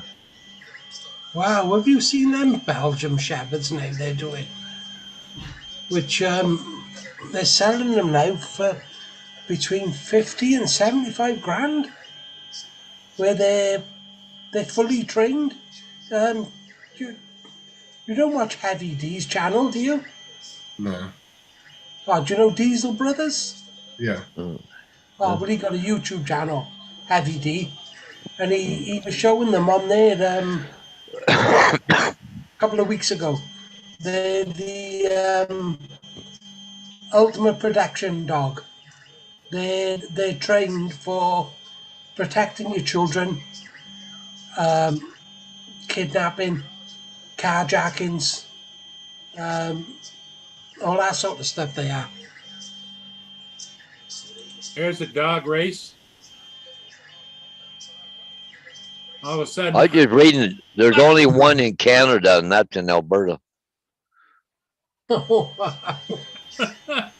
Oh, that one that they end up, real rabbit. Actually, it's actually, it's a dog race. Well, because they put that fake rabbit on the side of the track that runs along the track. And that's what the dogs chase. But that was a real one that happened to come out on the track.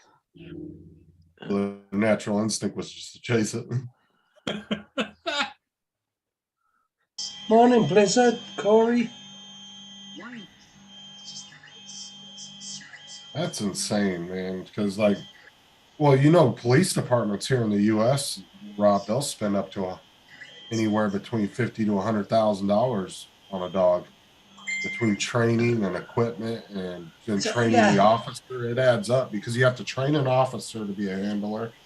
Then they have like, you know, $5,000 to $10,000 stab proof and bulletproof vests that they put on these dogs. And then, you know, then you got to retrofit a car for that. And then you have to, and then these cars are, you know, all the equipment they have to put in a car for a dog. Like they have backup AC systems that will run in the car if the car like breaks down or something happens to the car and it can't run the motor. It actually has like a backup AC Yeah, system. yeah. For the dog. So yeah, by the time they do all the training and everything else, that dog will cost the police department well up to 100,000. Yeah, I'll find you the link now. And not to mention too, here in the U.S. they take canines very, very serious. Like if you kill a canine, you might as well have killed an officer. Like that's the way they treat it. They'll give a dog a funeral procession just like a regular person. Like they treat them just like a regular officer. They don't play about those dogs, man. If you mess with one of those dogs, you get in a lot of trouble. Those are actually sworn in officers, pretty much. Yeah, they actually have a badge on their collar. Yeah, there's the link in the chat, Easy. me. Justin, yeah, sorry. That's Yeah. to Heavy D's channel where he just done that one little thing about the oh fuck, what's happened there? Yeah, they are an officer, easy. And then don't hurt that dog with the handler around because they'll shoot your ass quick. And those handlers, man, those are their babies. Oh, What's the matter, Rob? I just got a bloody bird's nest. Well, they're definitely not like a Really want it? a home cooker where you just set it and forget it. Remember the advertisements? Just set it and forget it. Oh, poor Bill, man. He says, man, I'm dealing with bad back pain today. It's unreal. My lower back. Don't want to go to the doctor and get offered some like narcotic that he's going to get accustomed to. He doesn't want to get something that he'll get like addicted to. Makes sense, dude. But unfortunately, sometimes that's the only thing that can take away those kinds of pains, but you got to be careful with them. Yeah, I got into trouble with morphine. I did when I broke my back. I mean, yeah, you got to be careful with that stuff, man. Cause Hey, Rob, how old were you when you broke your back? 35. Was it an accident or? Yeah, I had a 2-ton pallet fall over on top of me. I hope you feel better, David.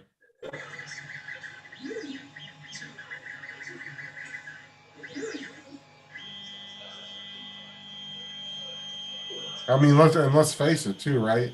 I understand why people get addicted to that stuff because you know you get a good pain pill and it makes you feel good. Like, all right, it'll give you a nice relaxing feeling and it'll take the pain away. Well, But it's kind of like Adrian and his tens machine. You know, you see him dance around when he. Yeah, I got a lot, but morphine is, oh my god, it's like the devil's drug in it. It's just so easily done. And in the hospital, see, they'll keep pumping it into you. Yeah. Well, the momentary relief is in your mind worth it, but in the long run, it's not. No, I didn't know what I was getting myself in for. I didn't. Well, what Bill said, he said, I don't trust doctors. I will just fight through it because I was a full-blown drug addict due to the drugs they were feeding me. Yeah. And that happens to a lot of people, man. And then this is what happens, right? I've seen this happen with people so many times is the doctor will give them the pain medication. They'll get so accustomed to it. And then all of a sudden the doctor will just yank it from them. And then what happens? They Yeah. start trying to find it on the streets because, you know what I'm saying? And then you start selling everything. Well, that's when the addiction kicks in. Right. And then all of a sudden you're not paying your mortgage because you spent your whole paycheck on this or that. And yeah, I've seen it happen a million times with people, man. It's the same rerun over and over. You got to be careful. It's a bad thing to get hooked on. I've had that when I was up in North Carolina, dude. I seen at least 15 people I knew that overdosed and died. Pills. The hospital done it to me twice. They done it when I broke my back, and then 5 years ago when I was in my coma and everything else, they were pumping me then full of morphine. So of course when I come out of the coma and come round, I was bloody addicted.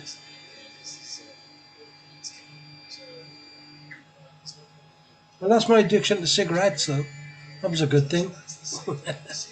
I didn't smoke no more.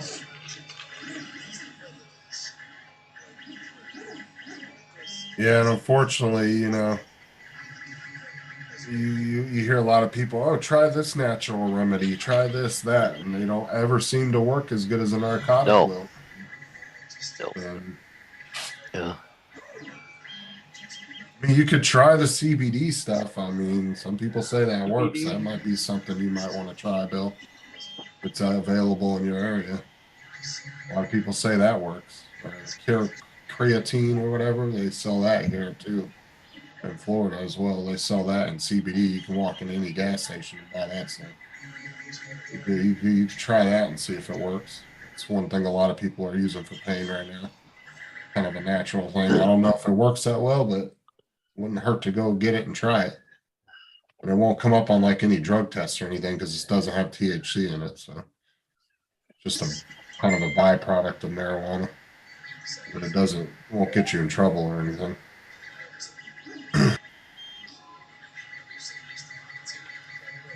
I know a lot of states are selling that as.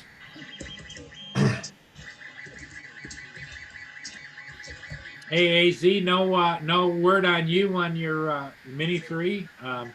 My status has stayed pretty much the same. I don't think your guys' status is going to update until after this holiday weekend. I don't think you're going to see any updates. Just like mine's. Mine said the only update I've gotten all weekend about my printer is just it moved from one Syracuse location to another, but I don't really think you're going to see a whole lot. How about Tuesday or Wednesday? Well, it seems to me that the only status that changed in my case is the fact that they're kind of playing games with the wording. Right. But like I said, I really don't think you're going to see any updates till probably Tuesday or Wednesday, to be honest with you, just because of this 3-day weekend. Because I don't know if UPS, I'm sure UPS is probably going to be shipping up till Monday. I don't know if they'll actually be working or doing anything on Monday. But it's the warehouse that your drone's sitting at are they working? You know what I'm saying? Especially if it's here in the U.S., they're probably off for a 3-day weekend. They're probably Probably they're off, but the truck drivers are probably still, shipping the product. Well, like I said, I'm pretty sure you'll probably get, if you do get an update, it's probably not going to be till Tuesday or Wednesday. I would check again probably Tuesday afternoon, see if anything changed. Well, you're gonna laugh at me, but The Femi is being released shortly, and I'm looking forward to it. Captain Drone have just been testing it. I mean, look, Femies make nice looking drones and all that, but They're doing one with which is waterproof and got a release system. You know, so I can use it for fishing. well, we'll see. Well, I mean, I think I'm willing to give them the benefit of the doubt, but the problem is you notice a lot of the drone community is not really covering a whole lot of their stuff anymore. They've kind of Yeah, just I know the camera's not very good and all that lot. I'm not that bothered though. I'm just it comes with a release system and a speaker as well on it. And what are they? $500-600? So what was it? The Femi Mini, wasn't it? The one that last came out. Yeah. That was a nice looking drone. It was really nice. People said it flew really well. Just that freaking camera crap. So Rob, Yeah. have you got an order in? No, I don't think it's been released yet. Oh, okay. But Bill, the drone reviewer, has been talking about it. And then Captain Drone put up a post the other day, not a video, just a post, saying that he's been out testing And the new Femi with a release system. Bill says know. the Femi really nice. So he must. So, There's But my that's order. That's my order status today. Yeah, if it's actually already shipped though, like I said, I don't think you'll see anything. Got a UPS tracking number, but it says current unavailable to retrieve tracking information.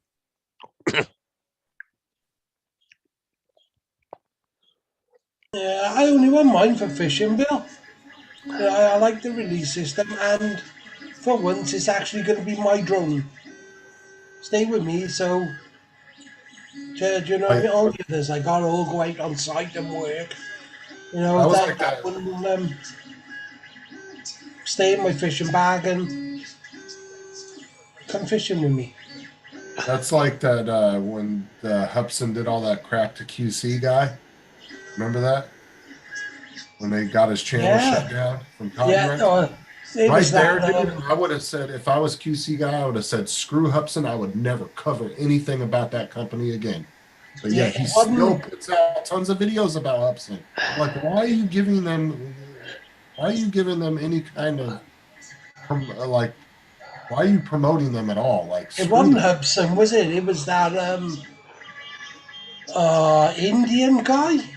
No, yeah, but the Hubson put a copyright claims on some of his older videos because they got pissed about something he said about them. Yeah, but the his channel got struck and all that lot because of the way he spoke about. Didn't you see him? That guy who was saying that the Hubson was the best thing on the planet. Yeah, but that's what I'm saying Oh. is right there. If I was QC Oh, oh. guy, Two that would be secs. the last time I would ever Oh, speak. thank you. I would never give them the time of day again. I would never speak of their drones. I wouldn't put any videos out about them. Like, but he still puts out tons of videos about them. I don't understand why. Like, if a company did that to me, I'd be like, screw you. I'd never give you any kind of promotional anything on YouTube. I wouldn't promote your stuff at all. That was dirty as hell for Hubson to do that to him.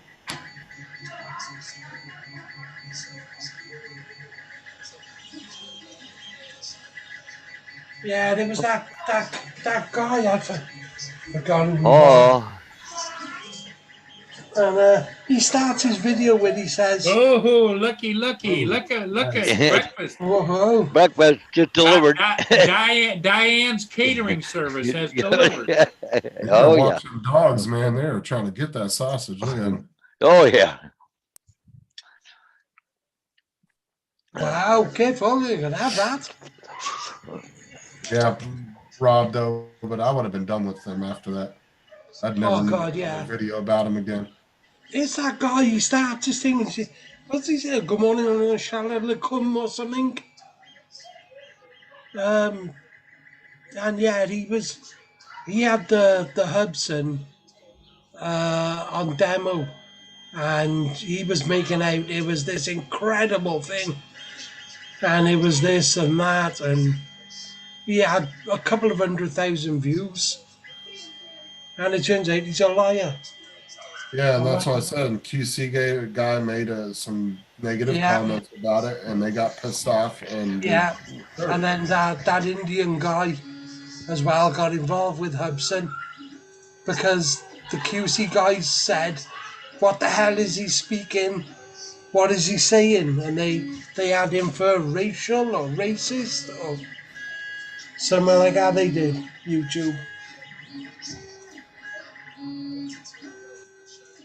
yeah, but that'd be the last time I'd ever cover anything. I'd never speak to them again. I had a huge platform like that, doing like drone repairs and stuff. Oh, what do you want, cat?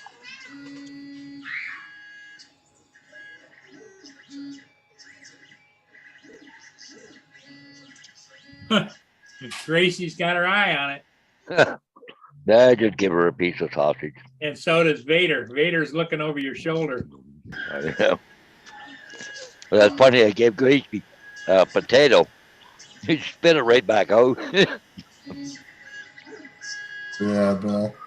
Like I said, the Hudson designs of the drones I think are really nice, but it's that they can't seem to make a decent camera. Yeah, was it you, Bill, who done a battery modification on the Xeno Hudson? I don't know if it was a Xeno then. I think Dan from Drone Worship. He's done tons of battery mods for like the 3DR solos and all that. Because he deals with a lot of 3DR solo stuff too. He does a lot of battery mods for people.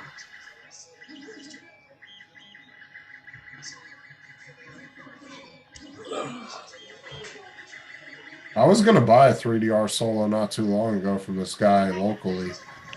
But then I asked him, I was like, well, how do you control it? Because as far as I know, the 3DR solo program, all the original stuff doesn't exist anymore. He was like, well, I think you can download the app. I don't know. I haven't flown it in like 5 years. I was like, nope, I'm done. I'm not dealing with that. I'm not buying a paperweight. Because I just wasn't sure how I was going to be able to fly it. And I just didn't want to buy something and then get stuck with it. No. Yeah, I think it was Dan that he was talking about, Bill. He does a lot of battery mods. I've Yeah, seen no, it was somebody I know done a battery mod, and then when I commented on the video, they said that you know, Dan told them how to do it because it was a really good mod. It was.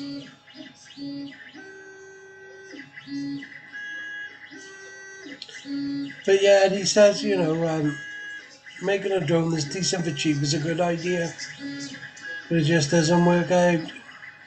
It's a shame though. I really wanted that Hudson to work out. I really like that Hudson Mini. I wouldn't have mind getting that drone, but that camera tilt on it, they never put the horizon on it. Like, oh, and I was going to tell you guys the other day when I was flying the Mini 2. Hold on, let me turn my video back on. I was flying the Mini 2, and when I would put it into sports mode, and anybody who has the Mini 2, please let me know if this happened to you. AZ, Bill, Rob, if you're in here. When I put it in sports mode, it tilts the camera down, and it won't let me tilt the camera back up. It like gets to a certain like viewpoint of where it tilts it, you know, a few degrees down, but then it won't let you put it back up. But the minute I pop it out of sports mode, the camera pops back up. Is that some new feature or something with the new That update? sounds like a firmware issue to me. You might want to do the same thing with that you did with the Spark. Well, it was like, but it was that's what was weird about it is it wasn't like it was randomly doing it here and there. It was doing it on command every single time. Yeah, but it might be that when you switch it, it's switching to a defective piece of firmware. And then when you switch it back, it goes back to the other firmware. No, AZ, it's the Mini 2. When you're flying it and you pop it into sports mode, it puts the camera down just a little bit to where it's kind of looking down, but not all the way. You know, it's not like it's going straight down. It just kind of tilts it a few degrees down. Doesn't do that with mine, I don't think. No, mine never did that. That's FPV mode and sports mode. It even has a message. I didn't see nothing pop up on the screen, but I'll have to check it again, JD.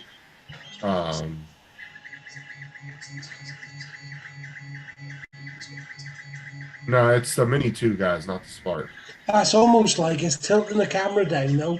And So then that as soon it as you doesn't- pop it into normal or cine mode, it pops the camera back up. Yeah, it's almost like it's going to compensate for the tilt Yeah, of the speed, you know, so that you can get the that's exactly what it. Yeah, Yeah, but Perfect example. props in the view. here's the thing that's wrong, is if you pop it in sports mode and it goes down, My bad. in sports mode, if you pop it into sports mode and as you go like this, the camera's got to come up, not down. right. It's not like an Yeah. FPV camera; it will compensate for that automatically. Yes, already. yes, of course. Yeah, but then if it come up when it was in sports mode, Yep. Paul, you'd get all the props and everything else in the picture, wouldn't No, you? no. And before, when I would fly in sports mode and I'd go balls to the wall, you'd never sell the props, and it never did that before. It just recently started doing that when I did the update like a week ago. I'll have to check that though. It's on video, AZ. Like Well, you when go I to started- DJI website, go to the forums on the Mini, see if anybody else has had a problem with that. forum, yep, Look at that, Paul. Nice and clean. nice and clean. Bill says that used to happen to his Air too. That's what I'm saying. Is like,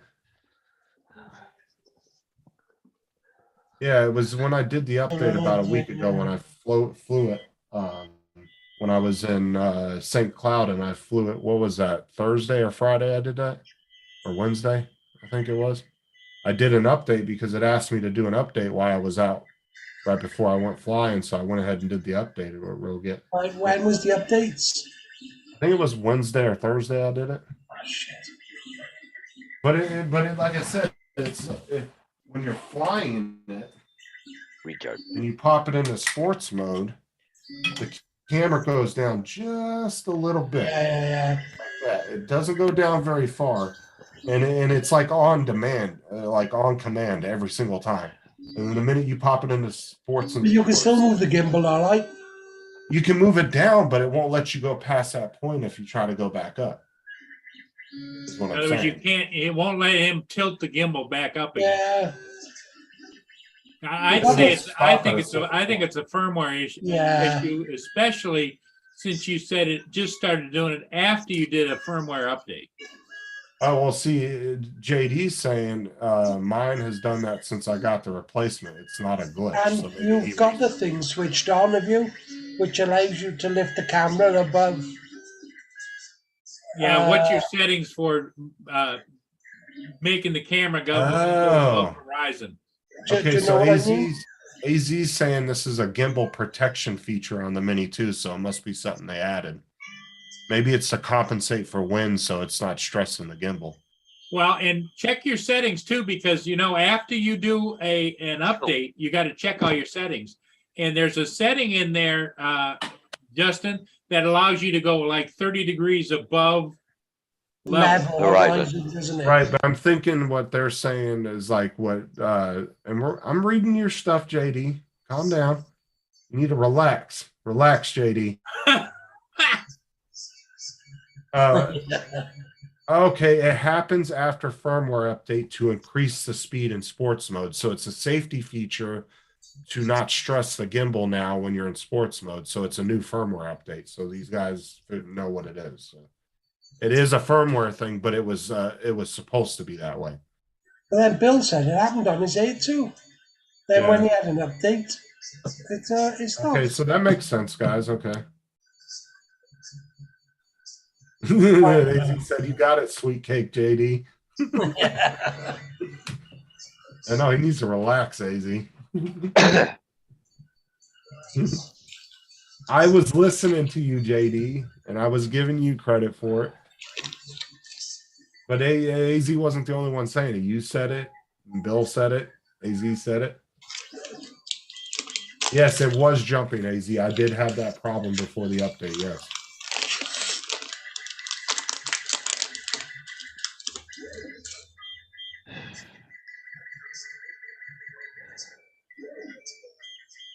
AZ said it, so now it's true, JD. AZ said, relax, JD. You choked on that, eh?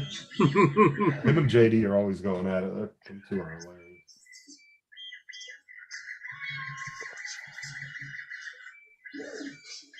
JD, pop in, man. You were in the chat all last night and never popped in.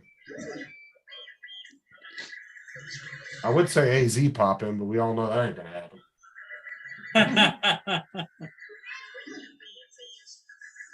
AZ said JD. AZ knows it all. Now AZ's talking in the third person.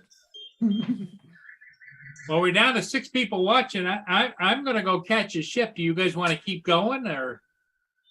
I mean, I want to do some stuff here, Paul, before Yeah. I have to go home. So I got some more wood burning to do. I'll So. leave it up then to Justin and Rob. You want to keep going, or you guys got to go too? I don't have to go. I'm all right for the bit. Okay. Yeah, me and Rob. I'll only be gone for about a half an hour, so. You're good. I don't mind sitting around talking to the people that are in here. Yeah, I'll stay till about 10 o'clock here, and then I'm watching the It's F1 as well. 9:59, Hodges. Huh? It's 9:59. He's like, I'll Well, say about 10. okay, my clock says about 3-4 more minutes yet. So I was going to say mine says 15. I was like, Yeah, what mine is says. That's or what? I don't know. I was thinking, is he saying 60 seconds or an hour and 60? yeah, something like that. Yeah. Well, I got to fly this afternoon too, so like I have to, Yeah, you know, here at the trailer, I got to pack up and then load the got dogs, go home, and get the drones and get them ready to go. And Get any more sign jobs, Paul? not today, anyways.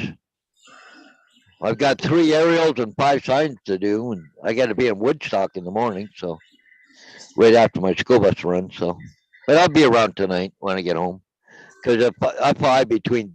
I told him between 3 and 4 I'll be there, so I'll be home by 5. So.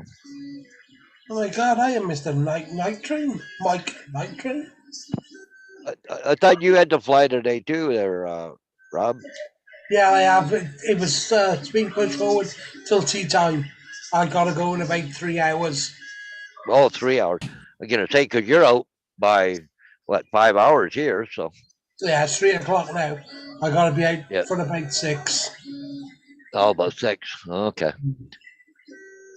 Bill said, day 11, no drone, going through the usual shakes of withdrawals. Yeah, I got 6. I got 6 hours before I have to fly, or no, 5 hours. I was also told as well this morning, so I had to jump off because I was on the phone.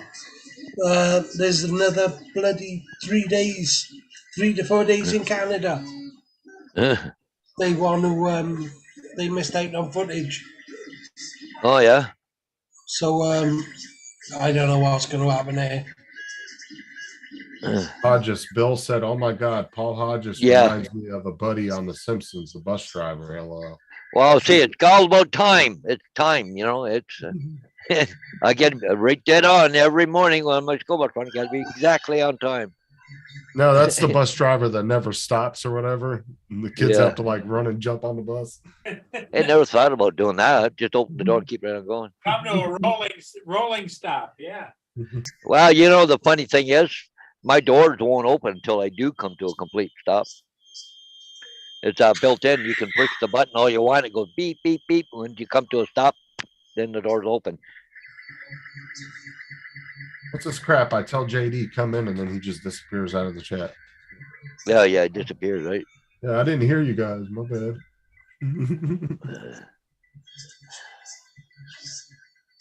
Oh, Mr. Night Train pop up if he's okay. Yeah. Mike, come on in. No, I get a kick out of Bill there. He said day 11, no drone going through withdrawals. We knew that would happen, Bill. Why has he Mike, got if no you're drone busy. there? Do what? Why haven't Bill got no drone? I just think he hasn't been flying. Yeah. Oh, Bill from Newfound Drone? No, he don't have any drones right now. He sold his last one. Oh, wow. Oh, No, he's waiting for the Mini 3. Okay. Did you order one for the boys? No, I'm still. Yeah. I don't know why he would sell an Air 2S, but he did. Have fun, Mike. He's heading out to a poker run. Do you really sold your Air 2S to get the Mini 2? Or Mini 3? Yeah, he's going sub come on. 250. Oh, I guess if that's the particular reason, but I would have kept the Air 2S over them. Oh, I would have kept the Air 2S See, too. Right? I wouldn't have thought it mattered so much where you are, Bill. It's only in built up areas, really. I The, didn't think you'd have in Newfoundland, I didn't think you'd have that much for restrictions where you Yeah, needed sub 250. Maybe he's just foreseeing the future. Maybe he sees something coming and just wants to be prepared. Oh, he said I wanted to go sub 250 for a real long time. Oh. So there you go, buddy. Look at that. Mini 1, Mini 2, Tello, Spark. Oh, sub 250. Does anybody know how heavy is the Spark? I don't think it's sub 250, is it? I don't think it's sub 250 because the frame is so heavy. That's what I'm wondering. I don't want to know the exact weight of it, to be honest with you. You should be able to look it up. Yeah. So the Spark, the Mini.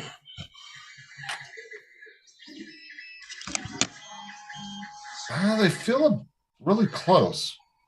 Yeah, it might be. Yeah. Just Google it, the weight. And they both have batteries in them.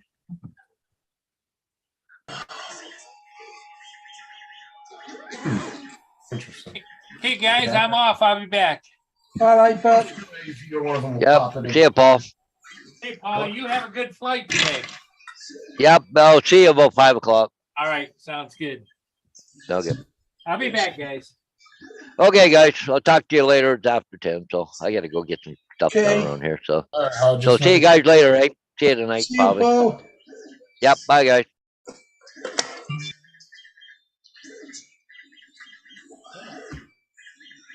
It's really hard to tell just by doing your hands there, Bill, because they do feel very, very close. And if it's not sub 250, it's got to be pretty darn close.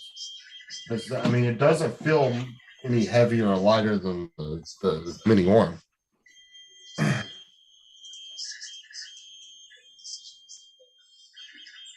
AZ, you still in the chat? Yeah, I was hoping so. Or I'm sure AZ probably knows the weight of it.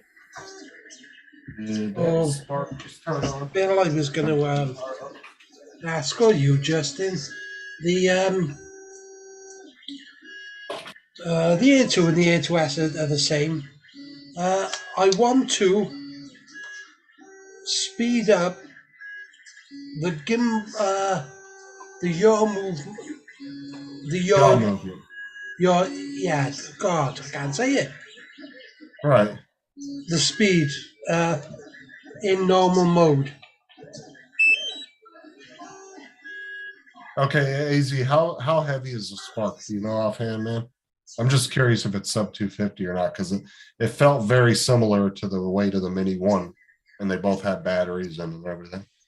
All right, so it should be there in your settings there, your flight controls there. And if it's like I'm not sure, you have there, are you doing the Air 2S? Rob? Sorry? Is that the Air 2S? Yeah, it'll be the same as the A2. I think some of the Air 2S does have some things that the Air 2 doesn't. I think, in the settings, but I don't know because I don't have an Air 2S.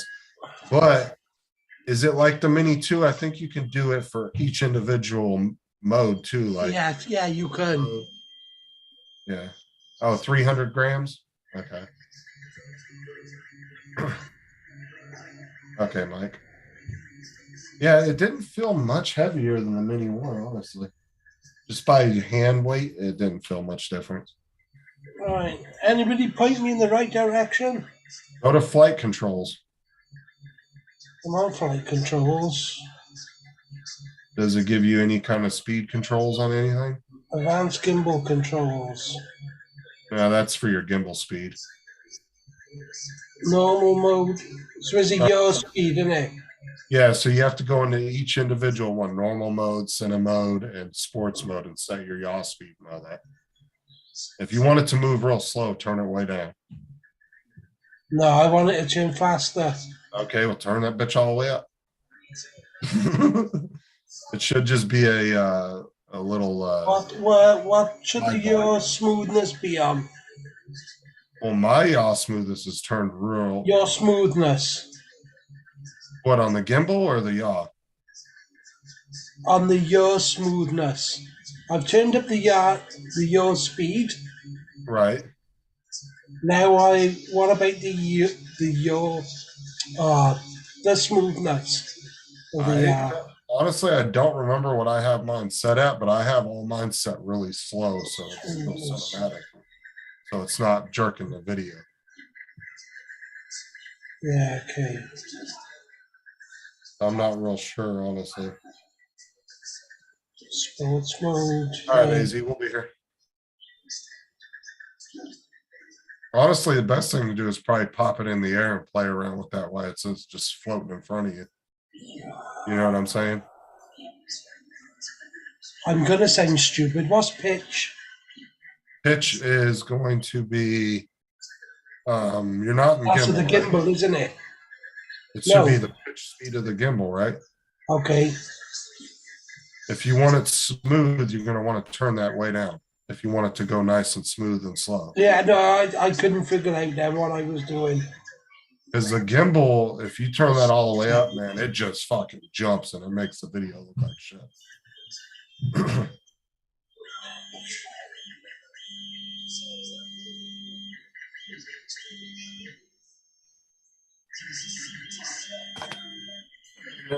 If you're not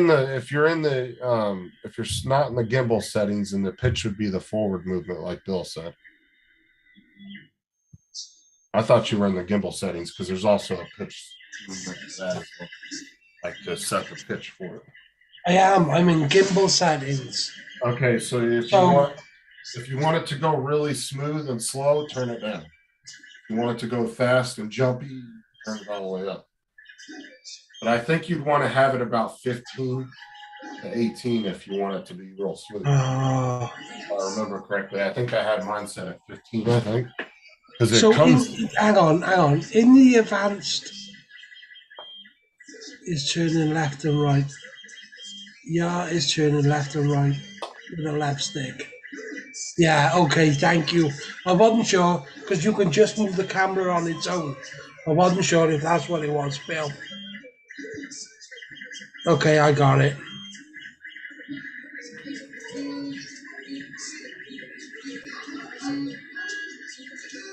And on the your smoothness, is it the lower the number, the smoother it is? Yes. That's why I said normally it comes, I think, on like 30 or 40, some crazy high number, and it makes the gimbal jump real bad. I put mine at like 15, I think I had it at. Okay. Well, like I said, the best way to do those settings too is also throw the drone in front of you, let it hover 10 feet off the ground, and sit there and play with the settings. Yeah, I just wanted a bit of a setup. Because any which way you're going to get it in the air, and you might not like the way you set one of those, and you're going to have to play with it anyway. So that's the best way. Yeah.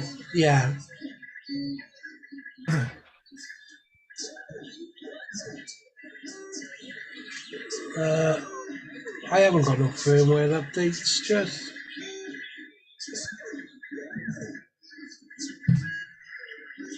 Well, see, I don't do the firmware updates as often as everybody else because sometimes I'll go a week or so without flying. In fact, I need to download this video on the thing.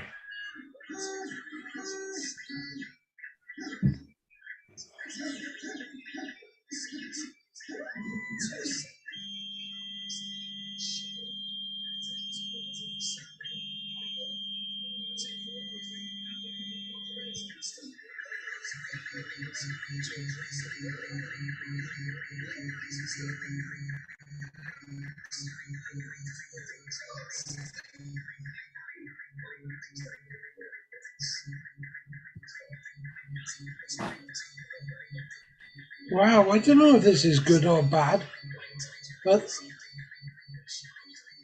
this drone has had a total of 130 flights, flown 171 miles, total flight time of 26 hours.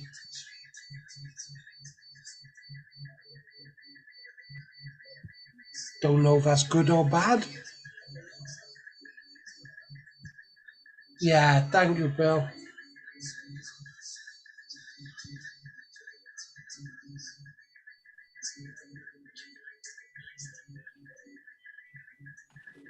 All right.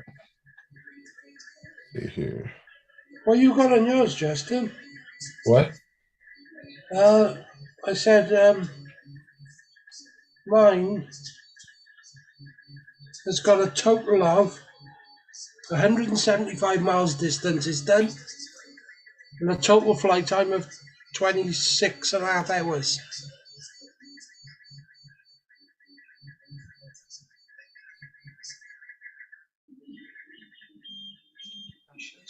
Oh, okay. Yes. What'd you say now, Rob? Sorry. No, yeah, you're good. Wow. Yeah. I said on mine, I got a total distance of 175 miles, Uh-huh. total flight time of 26 and a half hours, and 130 flights. I honestly have no idea how many I have. Bill got 535 flights on his. Oh, 532. I'd have to 6 hours and wow, shit, Bill. You get your money's worth. But I haven't used that. It's that much.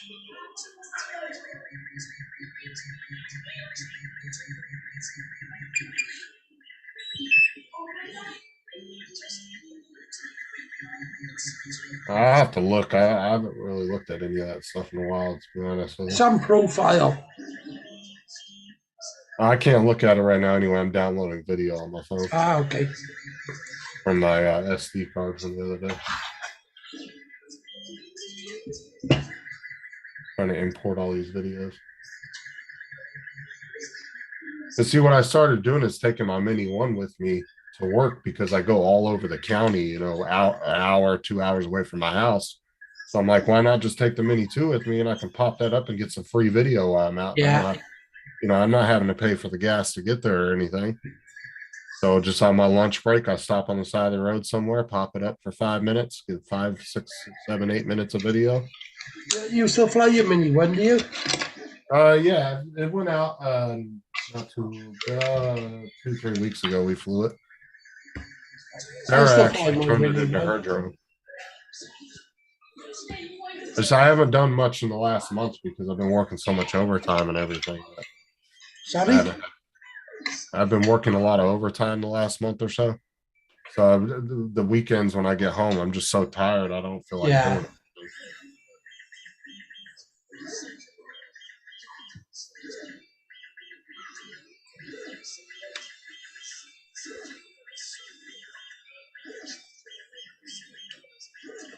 And I got a bunch of drones up on the wall there.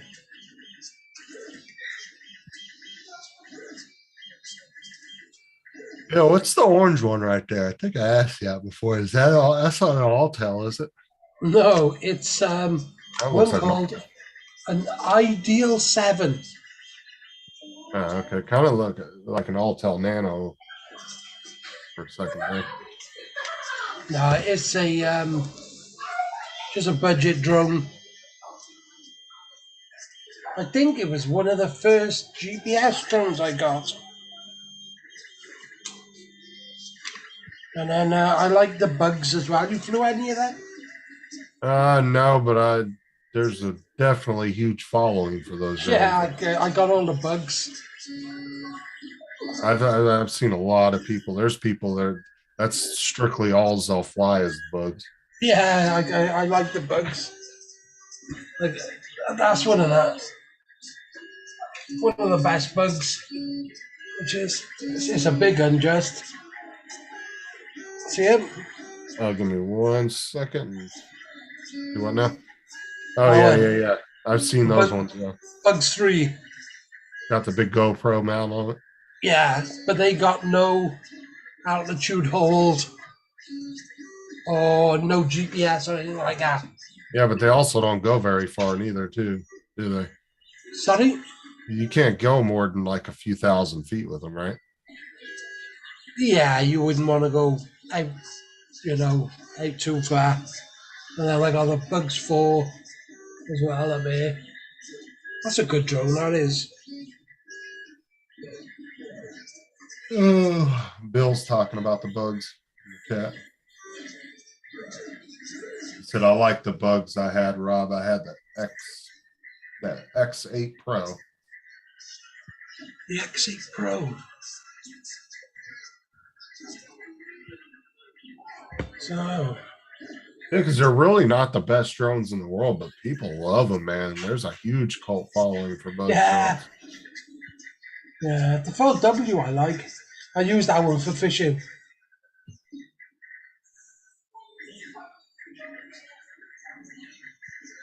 And I've got a brand new FPV kit as well down here. Goggles, glasses, batteries. What, a DJI? No, a Ishi Novice 5 kit. Okay. I've had it for about a year down there. I've got the DJI FPV. Sean offered to build me an FPV drone if I buy the goggles and the controller. Wow, did he? Yeah, he said, I'll build you a drone, but you have to go out and buy the goggles and the controller. And he gave me some prices on some ones that aren't super expensive. Digital or analog? Analog. We were having that debate the other day on when we were on Tim's channel, because Matt didn't go live on Friday night, so Tim went live and we were on there talking about it. And I was telling Sean, I was like, all the new guys coming into FPV, that's all they tell everybody: go digital, go digital. And I was like, because it all, with a lot of the new guys, it just comes down to they just don't like analog video quality when they're flying. Yeah. Like breakup and that kind of like. I honestly think the people who say analog are the ones who couldn't quite afford the digital. Well, there's people out there like Sean could probably easily afford to go digital. I mean, he has some hell of setups, but he likes analog because he thinks it's better because it has a stronger signal for going distance. Long range, yeah. He had some technical reasons why he liked it better. But a lot of the guys that I hear that say, oh, screw analog, go digital, when it comes down to their argument, it's just about the video quality at that point. Yeah. It has nothing to do with, well, analog has a better signal in this range, or they don't talk about any of that. It's just their argument's always about video quality. Yeah, Bugs 8. That's been a long time. I can't remember the Bugs 8 was. I got the Bugs 10. Latency is better. Latency is better with analog. Yeah, see, that was one of the things Sean said. But like I said, a lot of these new guys coming into FPV, when I hear them talk about, Like I said, when I hear like Maddie's Drone World and like the guys from, from, shit, what's that show? No Fly Zone or whatever. Yeah, And they're yeah. always telling everybody, go digital, go digital. Well, 90% of their argument just comes down to video quality. It's not even, But the only thing I don't like with the digital is there's no sort of like warning of a cut down. Like with the analog, it starts fading out the signal. With the right, where digital, it's digital just a just switch cuts off. out. Yeah. Yeah, see, and that was another argument that Sean made about it, why he prefers analog. But that's what I'm saying is, if you go with the really experienced FPV pilots, they're going to give you a technical breakdown of why they prefer one over the other, right? But like I said, a lot of these new guys aren't super technical in it, and their only argument about going digital is because the video quality is better. That's their only argument. Yeah. They don't really break down, oh, this is why this is better and this is better than this. But Sean, like the other night when me and Sean were talking about it, he really went technical with it and gave his reasons why he thinks one's better than the other and all that. He's like a master in here at Sean. Yeah, oh yeah, definitely.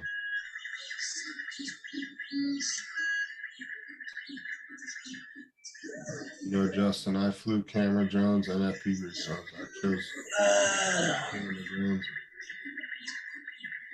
Yeah, I'm still learning FPV, really.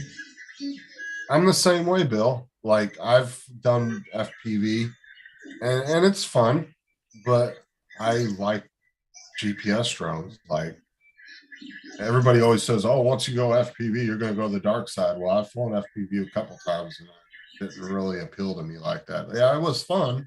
I wouldn't mind getting a little tiny hawk or something to play around with.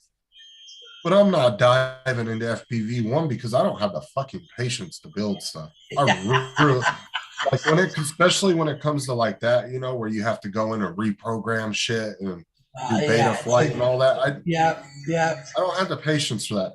Now the printer thing, I'm gonna give it a shot. I'm gonna try my best with it and try to learn as much as I can. But I don't know, FPV to me, and FPV can get more expensive than GPS drones. So the simple fact is, what happens when you take that, you know, $600-700 drone that you put all that money in building, and then another $600-700 GoPro that's on top of it, and you dump that bitch in a lake and lose it?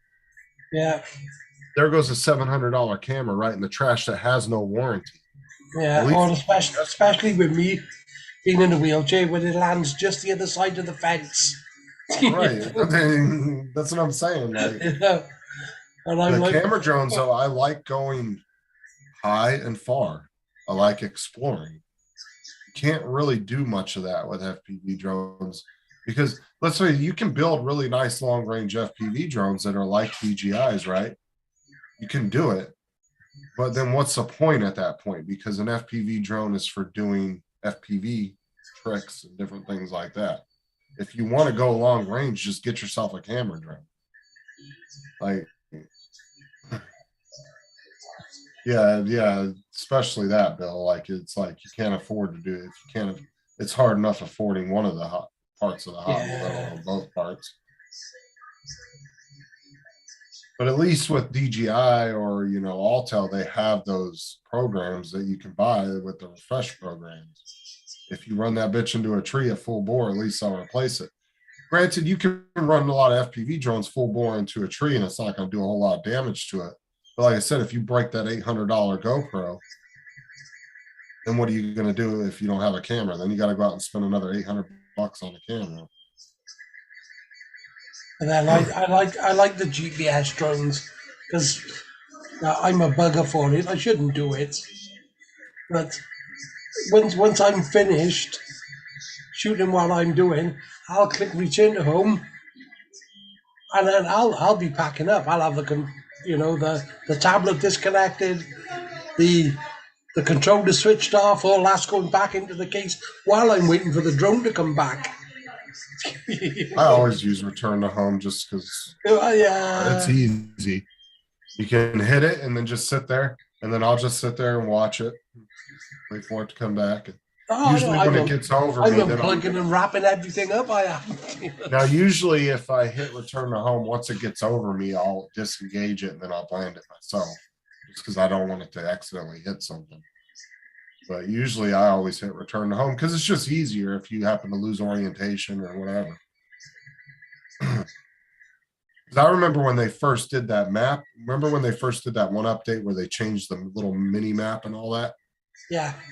Well, it disappeared, and I thought I couldn't figure out where the hell it was at one day, and I was like, "Where the fuck happened to my mini map?" I was like, and I lost orientation of where I exactly was at in the air. And thank God for return to home, right? I just hit it and it came back, and then that was at the first drone meetup last year, the year before last. And luckily, a couple of the guys knew where the mini map was in the new menu, and they showed me, "Hey, click this little button and it'll pop up." I didn't know that. Yeah. Just done the update the night before and I hadn't played with it. And then I popped it in the air at the drone meetup and went flying a mile out, and then didn't know where I was at because I wasn't used to that scenery around me. You know, at my house, I can go a mile out and I'll know where I'm at without having to use a map because I've seen it enough times. But now as well, they've got the arrow with the home point, haven't you? Where you can just turn the thing and, You just follow your flight line back. So Bill says he's never used never had. Oh, see, I hear it's like 50-50. I've heard a lot of people say, I don't ever use return to home, and there's a lot of people that use it. It's just your personal preference. I mean, you don't really have to use it, but if you just want to be lazy and hit it and just chill and hang out for a minute or two while your drone comes back. But it's also safer to return your drone yourself, right? Because if you're like me, I always fly in sports mode when I'm really high.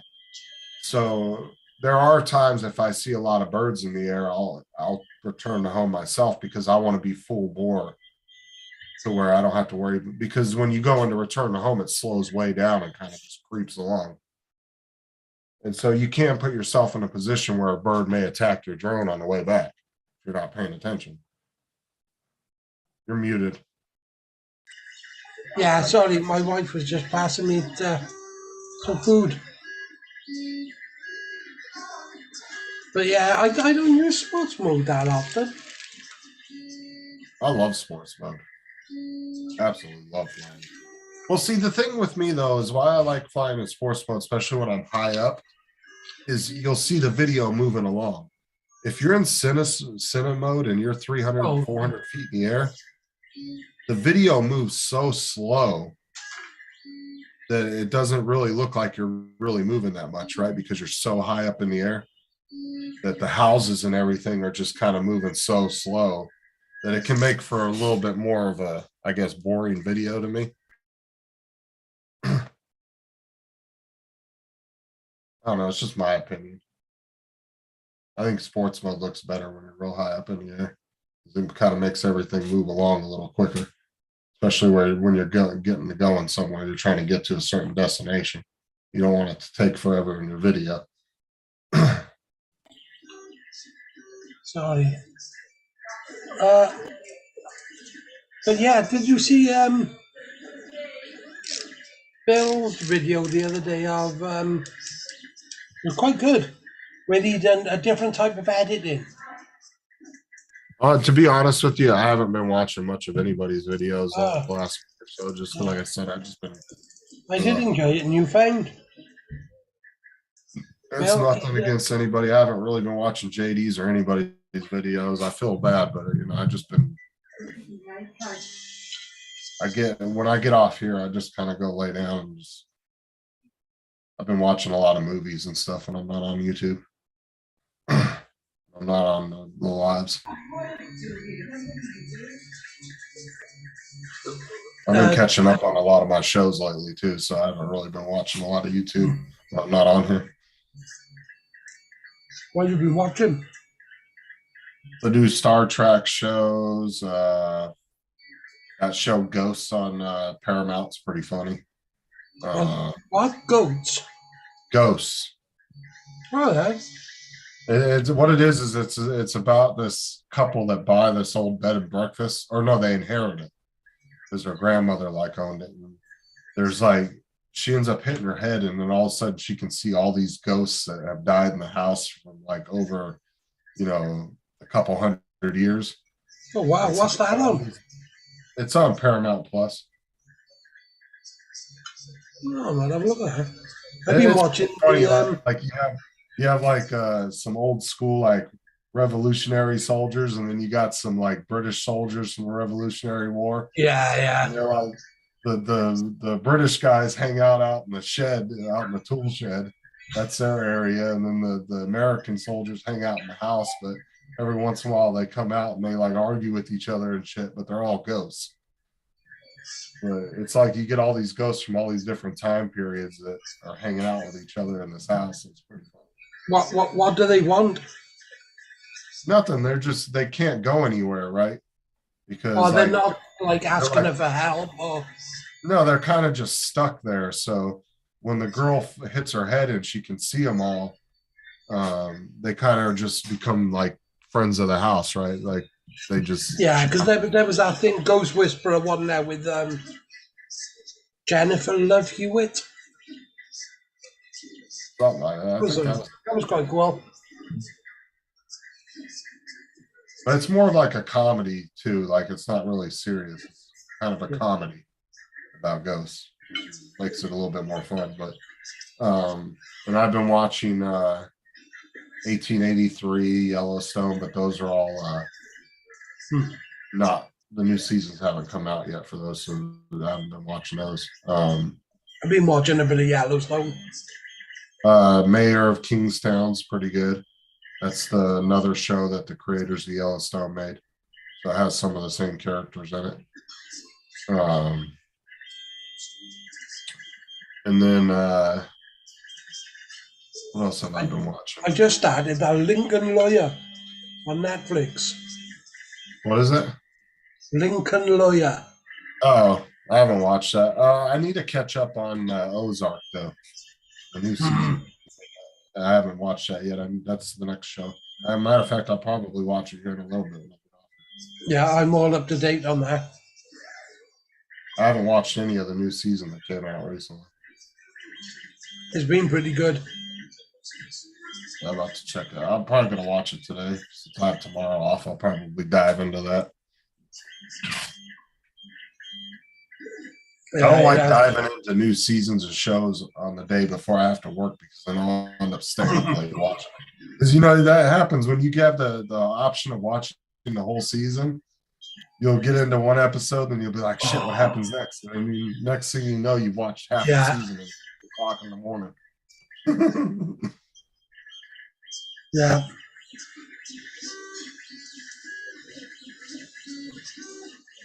Or it's 3 in the morning, you think, oh, one more episode, one more. How many kids you got then, just? Yeah, 3. 3, is it? Are they all girls? No, I got a 14-year-old. This is my oldest daughter. Then I have a 13-year-old, my son, and then my youngest is 8, my daughter. I mainly see the 8-year-old. Oh yeah, she's Big Daddy's girl, so she's always around me. Well, my oldest is too, but she's in her teenage years, so she's doing her own thing half the time. Oh, I got a boy of 28. I mean, they grow up fast, I'll tell you that, man. It just seemed like yesterday my oldest was a baby.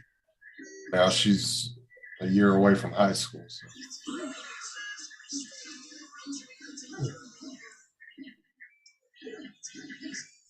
And I got a daughter then of 12. Do I? I got a boy of 28 and a daughter of 12. Yeah, I bet that 12 years went by quick, though. It does. Oh, she's an handful.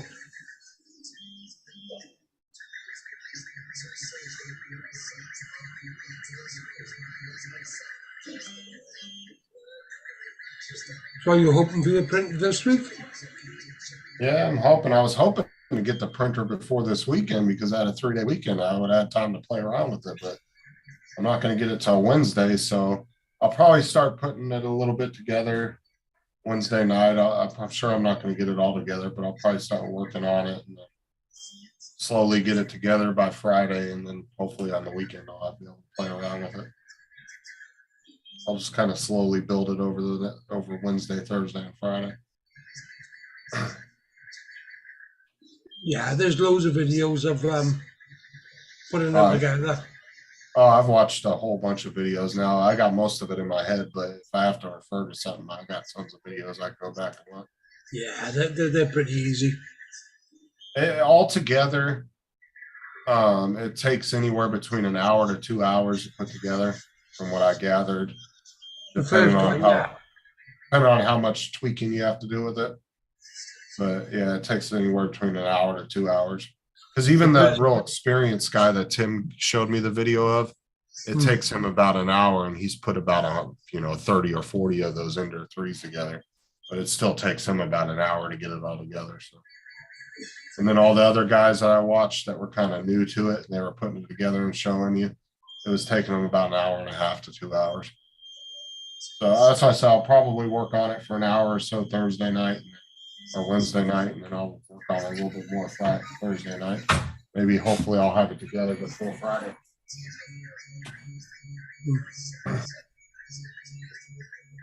Have you got filament ready? No, but it comes with a little test thing of it, but I'll get some filament probably. I'll probably order something for Friday, a little $20 roll just to get started. I'm not going to go crazy. Well, I'm going to wait and see. The reason why I haven't ordered anything yet is because I want to wait and see what condition the printer's in before I buy anything. Because I don't want to go out and buy a bunch of supplies for it and then it's fucking missing a part or something, So, but like I said, a lot of the guys that I watched the unboxing videos from Comgrow, a lot of them got brand new printers that were not even out of the factory seal. Like all their stuff was still sealed up in the factory plastic. It was just somebody ordered it, opened the box, was like, fuck this. And they closed it back up and sent it back to Amazon. Wow. And then Comgrow got a hold of it. But there was one video of a guy that did open it up, and it was all jacked up. Like somebody had drilled a bunch of holes through the rails and did a whole bunch of crap to it. And he had a bunch of issues with it and had a big old stink with Comgrow over it. But that was only one out of the 4 videos I found on YouTube where they were unboxing Ender 3. So yeah, the other 3 guys, they pretty much got brand new printers. So I'm really hoping that's what I get. We'll have to wait and see, right? I mean, should do all right. They're a good printer for what they are. Because at least if it all comes still in the factory stuff, I'll pretty much know everything's there. But if it all comes disheveled, I'm not going to know if it's missing shit or not, That's where it's going to become a fucking problem.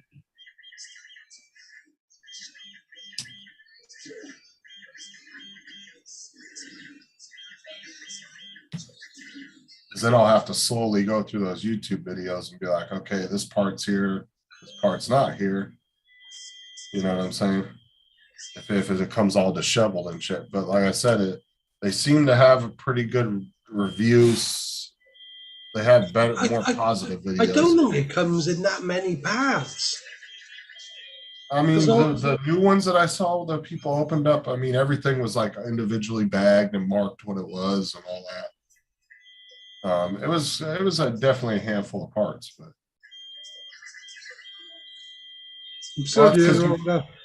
that's because you popped out of the chat for like 30 minutes or so. It was like he felt safe. Felt like he was in a safe zone.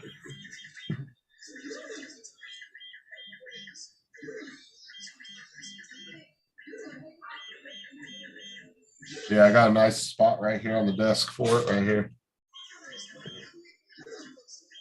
Right where that shelf is right here. I'm going to take the shelf off here, and I got a whole huge, like 5-foot section right there I can put it on. But this is, you can see this freaking closet is huge. I mean, look at it. I got a big shelf back there behind me, and that's a good 3-4 feet behind me. Yeah. And then this is a 6-foot desk. This is a whole nother section for another computer in somebody else's desk. It's like a 6-7 foot desk. Everybody was laughing at me when I told them I was moving in here, but if you actually saw the closet, it's a perfect computer room for anybody. Perfect little office for anybody. You got tons of room in here. I mean, and we didn't really have no, and plus our master bedroom has 2 of these closets. One of the other one's about half the size of this. So it's like, what the hell did we need 2 huge closets like that for? So it gets me out of the way of Sarah and has my own little space, you know. It is today, Laura. I haven't actually eaten anything yet today.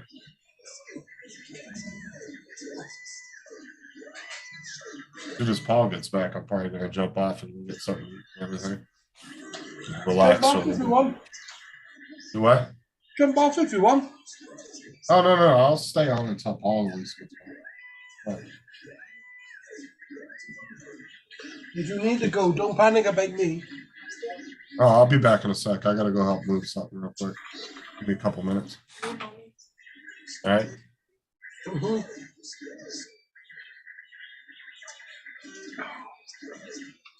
And there was one.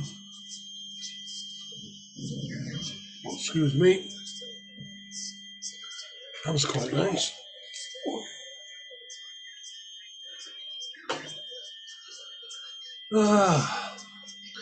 I'm watching the Formula One as well at the same time.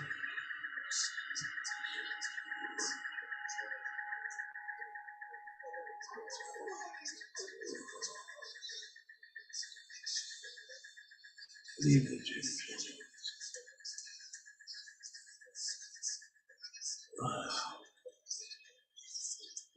How you feeling, Laura? Any better?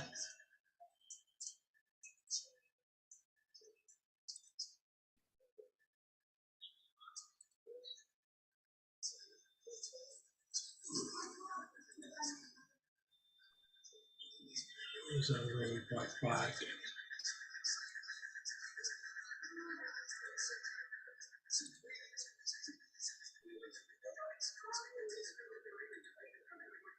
No crashes. No crashes today. There was quite a few in qualifying yesterday. Hey, JDS. Hey, Robert.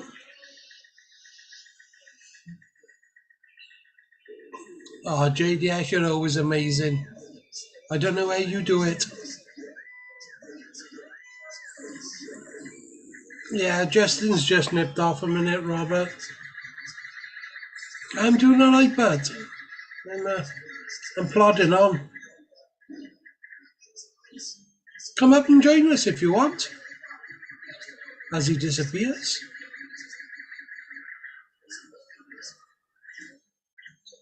Oh, dear me.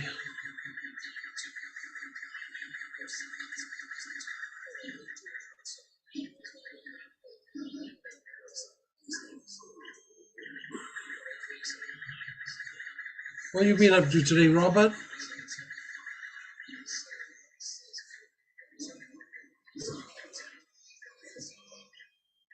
You've got some beautiful landscape, mind, where you fly.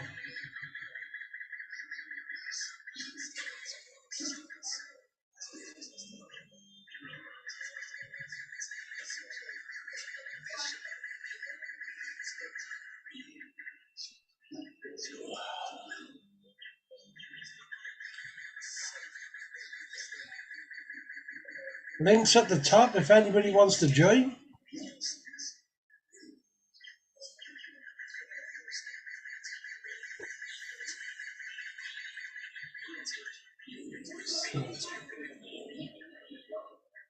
Alexander, playing with the dogs.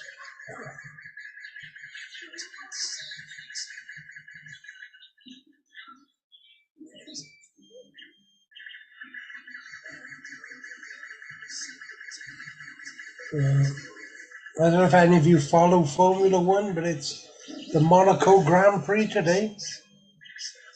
The F1.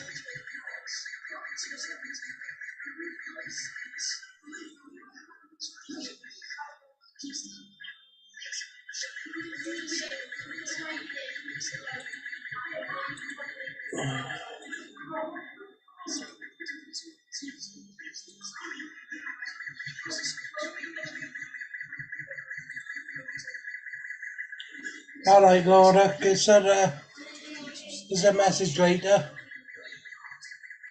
And we'll speak later on. It'd be good. Rob, what'd you do? Get stuck here by yourself? No, it's not like that. Just only just nipped off now. No long ago. I'm back. Thank you so much for taking care of business. No, you're all right. I appreciate it, and I'm sure that all the people you've been talking to appreciate it too. You know what? The interesting part is, Rob, that I find, when I feel like, oh, should I or shouldn't I go on? Should I go on? Shouldn't I go on? Is that there's a lot of people out there look forward to exchanging ideas and thoughts and everything. Yeah. Robert Glaciers, yeah. JDS came in and out. Yeah. Laura's back. Well, Laura is back. But she's going to rest. She don't feel too well. She's been up and down a little bit lately too. Yeah, she has. That's too bad. Yeah, she had a lot of crap going on as well. She have. Well, sadly, the crap comes with life. Some people may be blessed that they don't have as much crap as others, but still, it's part of life. It's part of living. The old idea that life is not a bowl of cherries is for sure.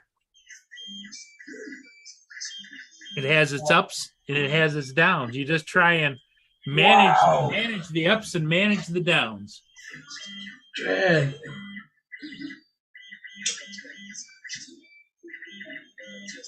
So the printer's still giving you a hard time there? Yeah, I'm sorry. I'm watching the Formula One as well. Oh, okay. Little tablet down here. Yeah. Who's one of the cars just crashed. Woohoo! And snapped in half. Oh my God! The whole back axle, wing, and everything is completely detached. Yeah. Wow! Oh, that was a big shunt. Now, where is the Formula One race today? Monaco. Okay, that's a big one. Because they go right through the streets of Monaco, don't they? Yeah. Lucky enough, though, he went into a padded barrier, which is only one of them on the track. Otherwise, all of the others are walls. Yeah. Yeah, it actually snapped in half. Oh my goodness! Do you suppose, Rob, that they are designed to do that? No, not like that. So it snapped in half. What the engine was separated from where he's driving from, or they're all rear engines, right? Yeah. I don't know. It almost looks like the Yeah, look, because I think it's engine, gearbox, back axle, all that lot. I think it's broke at the back of the engine. Yeah. And it looks like then, the gearbox, diff, back axle, and everything else is broke away. Wow. Wow, that was a shunt. So they get up and run off. Oh, he did get up and get out of there, huh? Did any other cars do a lot of swerving at the time, or? No. So this is the actual race. This isn't just time trials, right? Yeah, the actual race. Oh, what's up, Robert? Hey, Robert Glazier. Yeah, I don't know. Jesus Christ. JDS was here, I see. Bill was here yeah. still. Yeah. Bill and AZ kind of been and Laura kind of been the three that have been here since you left. Well, good. You're damn right, JD. Well, I You heard leave you in JD's trouble. been in and out too. Rob went on a rampage, told Justin to get the heck off the panel, and was threatening us if he tried to leave. I don't know if you can see it. Yeah. Oh, yeah. Look at it. The back end of the can is completely missing. Yeah. It looks like JD's RC cars. Yeah. It happens every time he just turns the power button on one of those. Yeah, he needs to learn to drive. You know, the thing of it is, I would imagine in the near future, probably I won't see it, but you know, a youngster might. They're going to develop flying cars to the point where they're going to be doing flying car Grand Prix, where they fly around the track, you know, through the streets and over Yeah, I seen the video the other day, the new one of that Jetson one. Yep. They put out a new video the other day. Yeah. I think they're taking orders for those, aren't they? I call me Rob back in Wales. Back in Wales.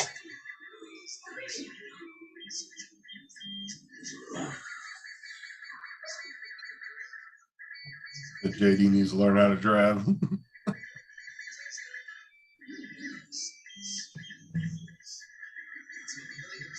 Yep, the Redhead Warrior. Redheaded warrior.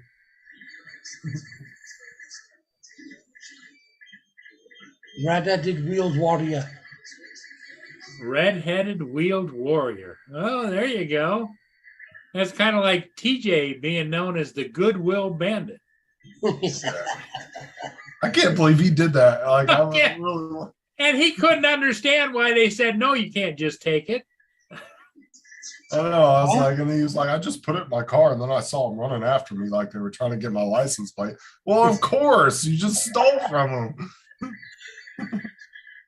Where was that to? It was at a garage sale or something. No, what he did was real. he went to Goodwill to drop off some clothes, and they had a drone there in the box and everything, and they had a flute or a ukulele. No. What happened? This was before that. He went to Goodwill to drop off some clothes a while back, and he saw some torch lanterns for like outside, like on your back porch or whatever. He had some old ones made out of like bamboo that got all messed up, so he threw them out. Well, he saw that they had a couple metal style ones, asked them if he could have them. They told him no. So when they weren't looking, he stuck them in his back seat and drove off with them. And then he says, they ran outside running after me like they were trying to get my license plate or something. I was like, yeah, 'cause he just stole from him. Oh my God. Well, I think he doesn't get the concept of what Goodwill Industries is they take donations and they sell them to help promote programs or whatever. And he figures since that was probably given to them, therefore he can take it from them, you know. But then, and that was after the drone incident, or what? No, that was before. The drone incident was yesterday. He did the same thing. He asked him if he could have the drone. They told him no, and he got all Pissed off about it. It was TJ AZ. Yeah, and then afterwards, he waited until they closed, and he went to see if it was still out there because he was going to just take it, and it wasn't. They put it back inside when they closed. Yeah, because they don't leave stuff just sitting out there. Now, if somebody comes up in the middle of the night and drops a box off, yeah. But if there's anything that they're going through out there, they take it in at nighttime. They don't just leave the stuff sitting outside. But what it is, Rob, is it's pretty much like a thrift store. Yeah. And it's a big nonprofit all around the U.S. And you donate, they take the stuff and they just go through it in the back, and then they put it out on the floor, throw a price tag on. And like if it's clothing that can't be resold or given away, they take and they bundle it up and send it back in Yeah, a bundle of clothing, you know?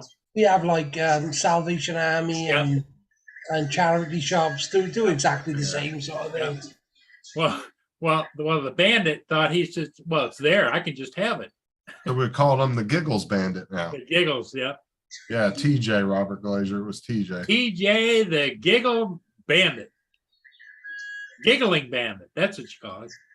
And you can That's what I always said. follow him in a crowd because he's giggling and he's clapping. Like I said, I hope to God one day we don't see him on the news. Local man Yeah, exactly. arrested for stealing from charity, because you know they're going to word it. They're going to word it the Yeah. worst possible way. Oh, yeah, they're going to say, and this next story is, how can anyone in their right mind think they can just steal from a local charity? Right, they're going to word it the worst way, and TJ is going to Yeah. come off so bad. Yeah, Yeah, stealing from a charity. yeah. Have you seen this man? It's going to be TJ on the camera Yeah, as he's walking off. Oh man, I love TJ, but that was hilarious. I was like, really? they've red flagged the race now at the moment. Oh, have they? Yeah.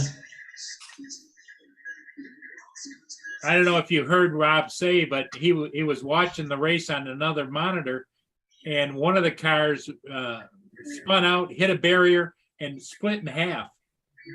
The back end Back end split off. broke off it. JD said, "What the hell? That's not good for his peeping Tom case." Yeah. But you heard about that too, right? His neighborhood, No? his HOA's coming after when I sent him a letter because he was flying his drone around, and one of the neighbors came up and said that he was peeping through his window. Told the HOA. Yes. Yeah.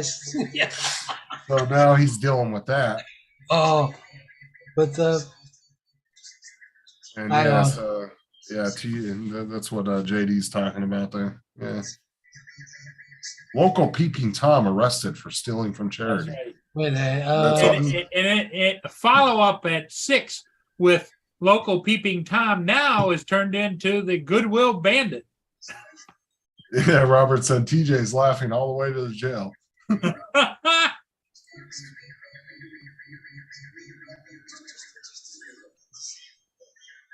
He's just sitting in the back seat of the cop car, handcuffed on. I was like, you don't shut up, I'll pepper spray you. I never do no peeping. I don't. But hang on, let me see what I can. Yeah, but a lot of people don't do peeping, but it's just the people. That's the first thing they think of. He was looking through my window Yep. as you were doing 40 miles an hour at 400 feet over their house and never stopped. Yeah, but They're looking through their window, looking at their wife. I did do it once a couple of weeks ago. If do you want to have a look? Yeah. Yeah, I'll share it. Robert, poor TJ, poor bastard. Hang on, let me. Oh my God, JD. Can you see that? Yeah. Yeah.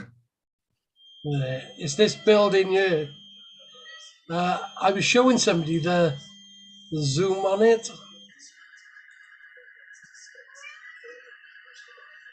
but see the person up here. Yeah. In a minute, they notice me.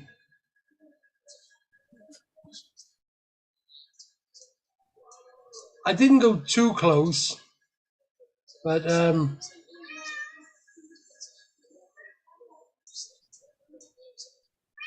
she goes off and gets her husband. See her doing the dishes? Now she's spotted me. Oh, she's looking out the window. Yeah, you are. There's her husband. Well, her husband doesn't look mad. He almost looks like he's smiling. Yeah. Hard to tell though, because it's kind of grainy on my side. That's funny. And then if you go up, you can see somebody in the one up above is on YouTube. See him? Oh yeah, yeah, yeah. Roberts or JD said local peeping Tom busted for stealing from needy, and he laughed while committing the horrific crime. Then Robert said, "I think these Karens have something to hide," and JD said, "Exactly." That's what I said though. Is like you'll get people like that where you'll be 400 feet over their house, they'll happen to spot your drone, and you're moving at 45 miles an hour. You never even stop over their house, but they'll call the police and say, "It was hovering 5 feet over my lawn, looking right in my window." I want that's this man the first arrested. time I ever done it. It's because I was with somebody, and they said, "Oh, can you see then into people's things?"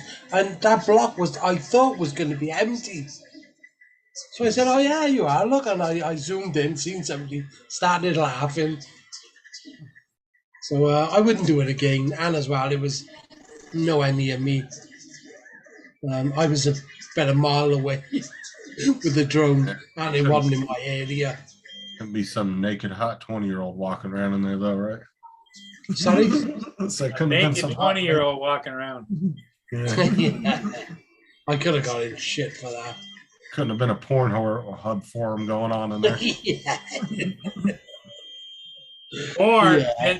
the one that I'm amazed that nobody's caught, or if they have, they haven't posted it, is, you know, like flying over buildings, and there could be like a porn shoot going on the roof. That's what I'm saying. I've seen it where there's been topless, people sunbathing. Oh, there was that one famous drone video. Remember the girl that went ape shit when the guy flew over her and she was on the roof of that building? Oh, it was a Karen moment, wasn't it? Yeah, it was. He was probably 30, 40 feet above the roof, and she was up there sunbathing with her top off. She saw the drone, and then she started running after the drone on the roof. Yeah, I've seen that one as well. Yeah, that was like a classic drone video. It's been around for a while. Everybody, I think, seen that video. But yeah, she got super pissed off. It's like, how the hell are we supposed to know you're up on some random roof? And it's not like it was a roof where it looked like people would be hanging out on, right? It looked like an industrial roof. I was going to say, it looked more of a commercial building, didn't it? Yeah. And she's up there topless. Like, you expect the drone not to stop and take a peek? I mean, come on. I don't know if that one was actually set up. Yeah, but it's just a point. Like, you do see things like that, though. Well, the other thing you don't know is who she is. If she was up on a building, sunbathing, topless or whatever, maybe she was a CEO of the corporation that was in that building, and she was getting ready to go on a vacation. Who knows? Yeah. That's when you need the Mavic. Oh God, Robert. I mean, you definitely need to zoom if they're girls like Tim likes. Yeah. There ain't nothing there. So.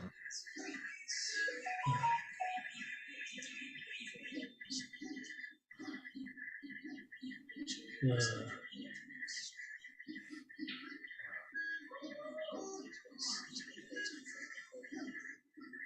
You catch your ship, Paul?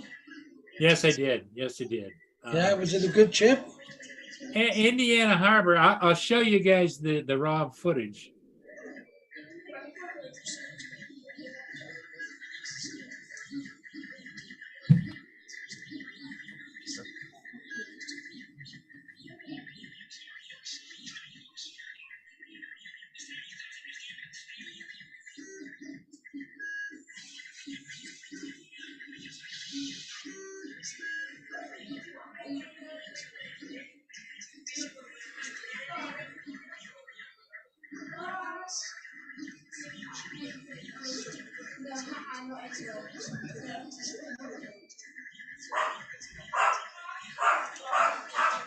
Give me a second here. I'm still pulling it up.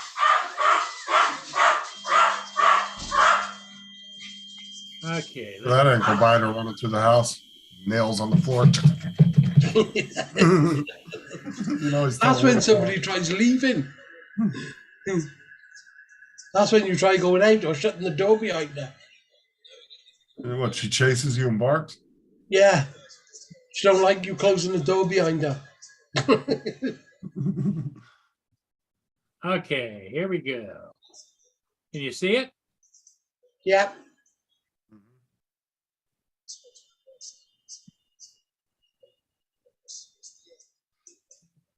I love using the zoom lens on the Air 2S. And there is a couple of little sailboats pretty close to that thing.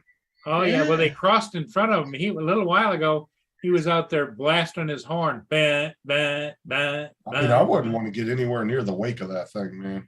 A boat that No. size. It's not like he can turn like a folk truck, is it? Or I'm he just can't saying- stop either because you got 7-knot current going downstream the same direction he's going. Yeah. Well, not only that, right, is if you're in a little boat like that and you catch the ass into those waves coming off the back of that ship, Mm. it can easily capsize a little ship like that. Yep. You don't want to get nowhere near a ship that size when you're in a little tiny sailboat like that. Because just the movement of it going through the water can capsize your boat. Bet you that ship's over 250 grams. Yeah, it's 1,013 feet long. Jesus Christ. And it hauls as much as 120 train car loads of like bulk coal or iron ore or whatever. It's a way to go. Buy one of those and turn it into a little floating mansion right there. Or build a superstructure on the front of it. You'd have one hell of a floating condominium, wouldn't you? Oh, yeah. Yeah. With a With a heliport. Maverick Mini, I don't think you'd see it from one end to the other, would you? And you're going to see it up front. Yeah. No, I mean, with it being 1,000 foot. Oh, If you they got cameras on the front and the back. Yeah. Yeah, no, I just mean, like if you was on the back end and you flew to the front, I'm not sure if you'd see it, would you? I don't know. I mean, it's not that long. 1,000 feet ain't that long. Because a mile's like a little over 5,000. 5,200 feet. Yeah. 1,000 feet's not really that far. It's under a quarter mile, around a little under a quarter mile. Do the paint job. Yeah.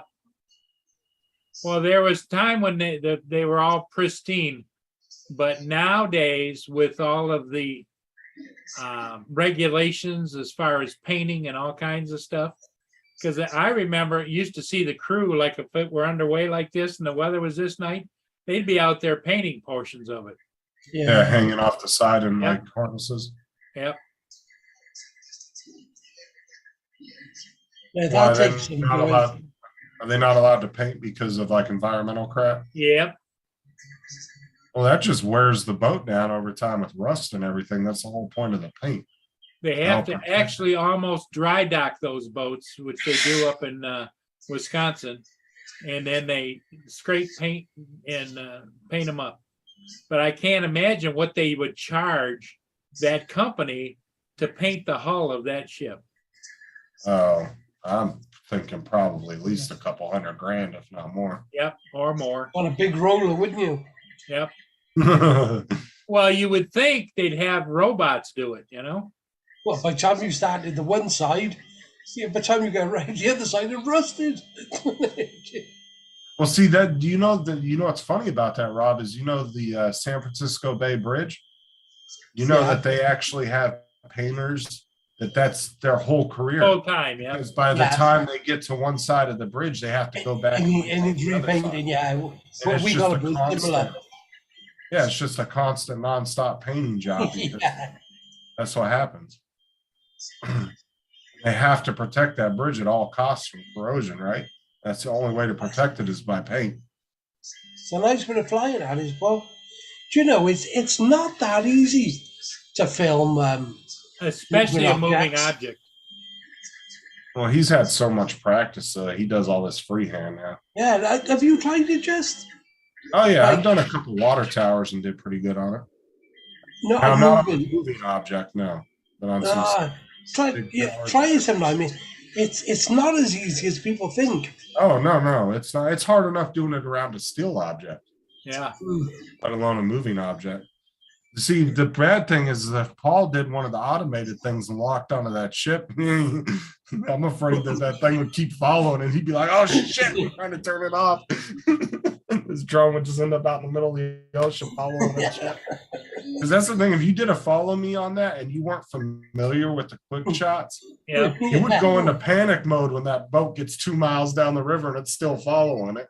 Because it will, like when those Air 2s and those Air 2Ss lock onto something, it's very, especially something that slow, it isn't going to lose the lock. It will stay locked onto it. Yep. I mean, I've locked onto my car with the Air 2 doing 35, 40 miles an hour and it stayed right on it. Granted, I was 250, 300 feet in the air, but it stayed on my car. It didn't lose it till I got up to about 45. And it started having issues trying to keep up with me. I do a bit of filming the trucks and things. I do as like a bit of a hobby, and yeah, they're not that easy to follow and chase. They're not. And the faster they go, the harder they are to follow. Yeah, because you're having to move your gimbal, Yep. just everything. All your fingers are going. Yep. You know, and you only get one shot because otherwise they're gone. Yeah, that's why I said Paul never uses the quick shot. So I'd be afraid if he decided one day, I'm going to do the follow me mode. He'd be back on here the next day. Well, I lost another Air 2S. Yeah. Went about 10 miles out in the ocean and disappeared. Right, I'm gonna have to jump off in a minute. I gotta get ready. What do you got to go film today? Just a touch up of what we did a couple of weeks ago. Okay. They want a couple of early evening shots. Well, I was told this morning they won about another 3 or 4 days back in Canada. They won some shots they didn't get. So Well, as long as they're paying, right? yeah, but they only want like one person. Well, you know what I would say to them? I'd say, well, I don't want to violate any laws, but I have to have a spotter. So, there's got to be two. Yeah, no, what I meant was it's not going in like a massive crew. So they're only taking one camera crew, and they just want a couple of shots of some. It's hard to explain, but they want it for another. So you're just talking a couple of minutes here, a couple of minutes there, or what? Yeah. So will the crew then go over there before they go to South America? No, I'm gonna get somebody independent, I think. Okay. Just to do them little bits. It's not worth sending them that far. I know that lot for that. Well, I would imagine you run into people that you can talk to in the course of when you're doing business, and you can get to know what they are. You can look and see what they do, how their flying is, and how they do, and you could have a whole catalog of people in different areas of the world that you trust enough to give them an assignment. Or would you think they might try and then cut into your business? Exactly. You're giving them kind of like somebody we know in Canada. Yeah, exactly. So no, I'm not at that point yet. Yeah. Okay. But I wish I could have somebody as well reliable on the printing side. Yeah, somebody to watch your printers. Okay, No, so just take over my Rob, my send me US. 3 of the hold on. Rob, just send me 3 of the top 3D printers that they make, and I'll print stuff out. Okay. He'll print for you. Yeah, I could do with somebody just to do the US and Canada. There you I go, don't know. Justin. I don't know enough about it yet. That'd have to be something down the road. I really wanted to help Rob. Well, you'd have to be on Zoom with Rob. He'd have to help you get set up. Well, that's what I'm saying. I have a lot to learn before I could even attempt to do something. Yeah, we'll see, Just. I have to be down the road. Well, you'd have to get another closet because you got to have a lot of room for all your printers you're going to have. Oh, for the love of God, Sarah's gonna kick my ass. Right, I'm gonna have to go, guys. Okay, Rob, you bet. Right, see Thanks, you all thanks, later. thanks for covering for me. Oh, you're all right, man. See you Yeah. all in the chat. Okay, See you, Rob. Just. Yep. See you later. And Laura's on tonight, right? Yeah, 4 hours from now. 4 hours. Okay. All right. All right, see you all later. Little Ama Laura in 4 hours. All right. Okay, bye. Bye-bye. Okay, Justin, you got to go too? Yeah, I got it. Yeah, I think I'm going to call it. Everybody in the chat, thanks for being here. Thanks for putting up with our nonsense, shenanigans, whatever you want to call it. And watch for future updates on TJ Giggles, the Goodwill Bandit. And watch, yes, watch for the Giggle Bandit. Watch all Yep. your drones and personal Yep, blog. exactly. All right, everybody. Thanks, Justin. All right, we'll see you later. We'll see everybody again later today. Paul Hodges should be joining me 5 o'clock Eastern or so, somewhere in that neighborhood. Take care, everybody. Bye for now.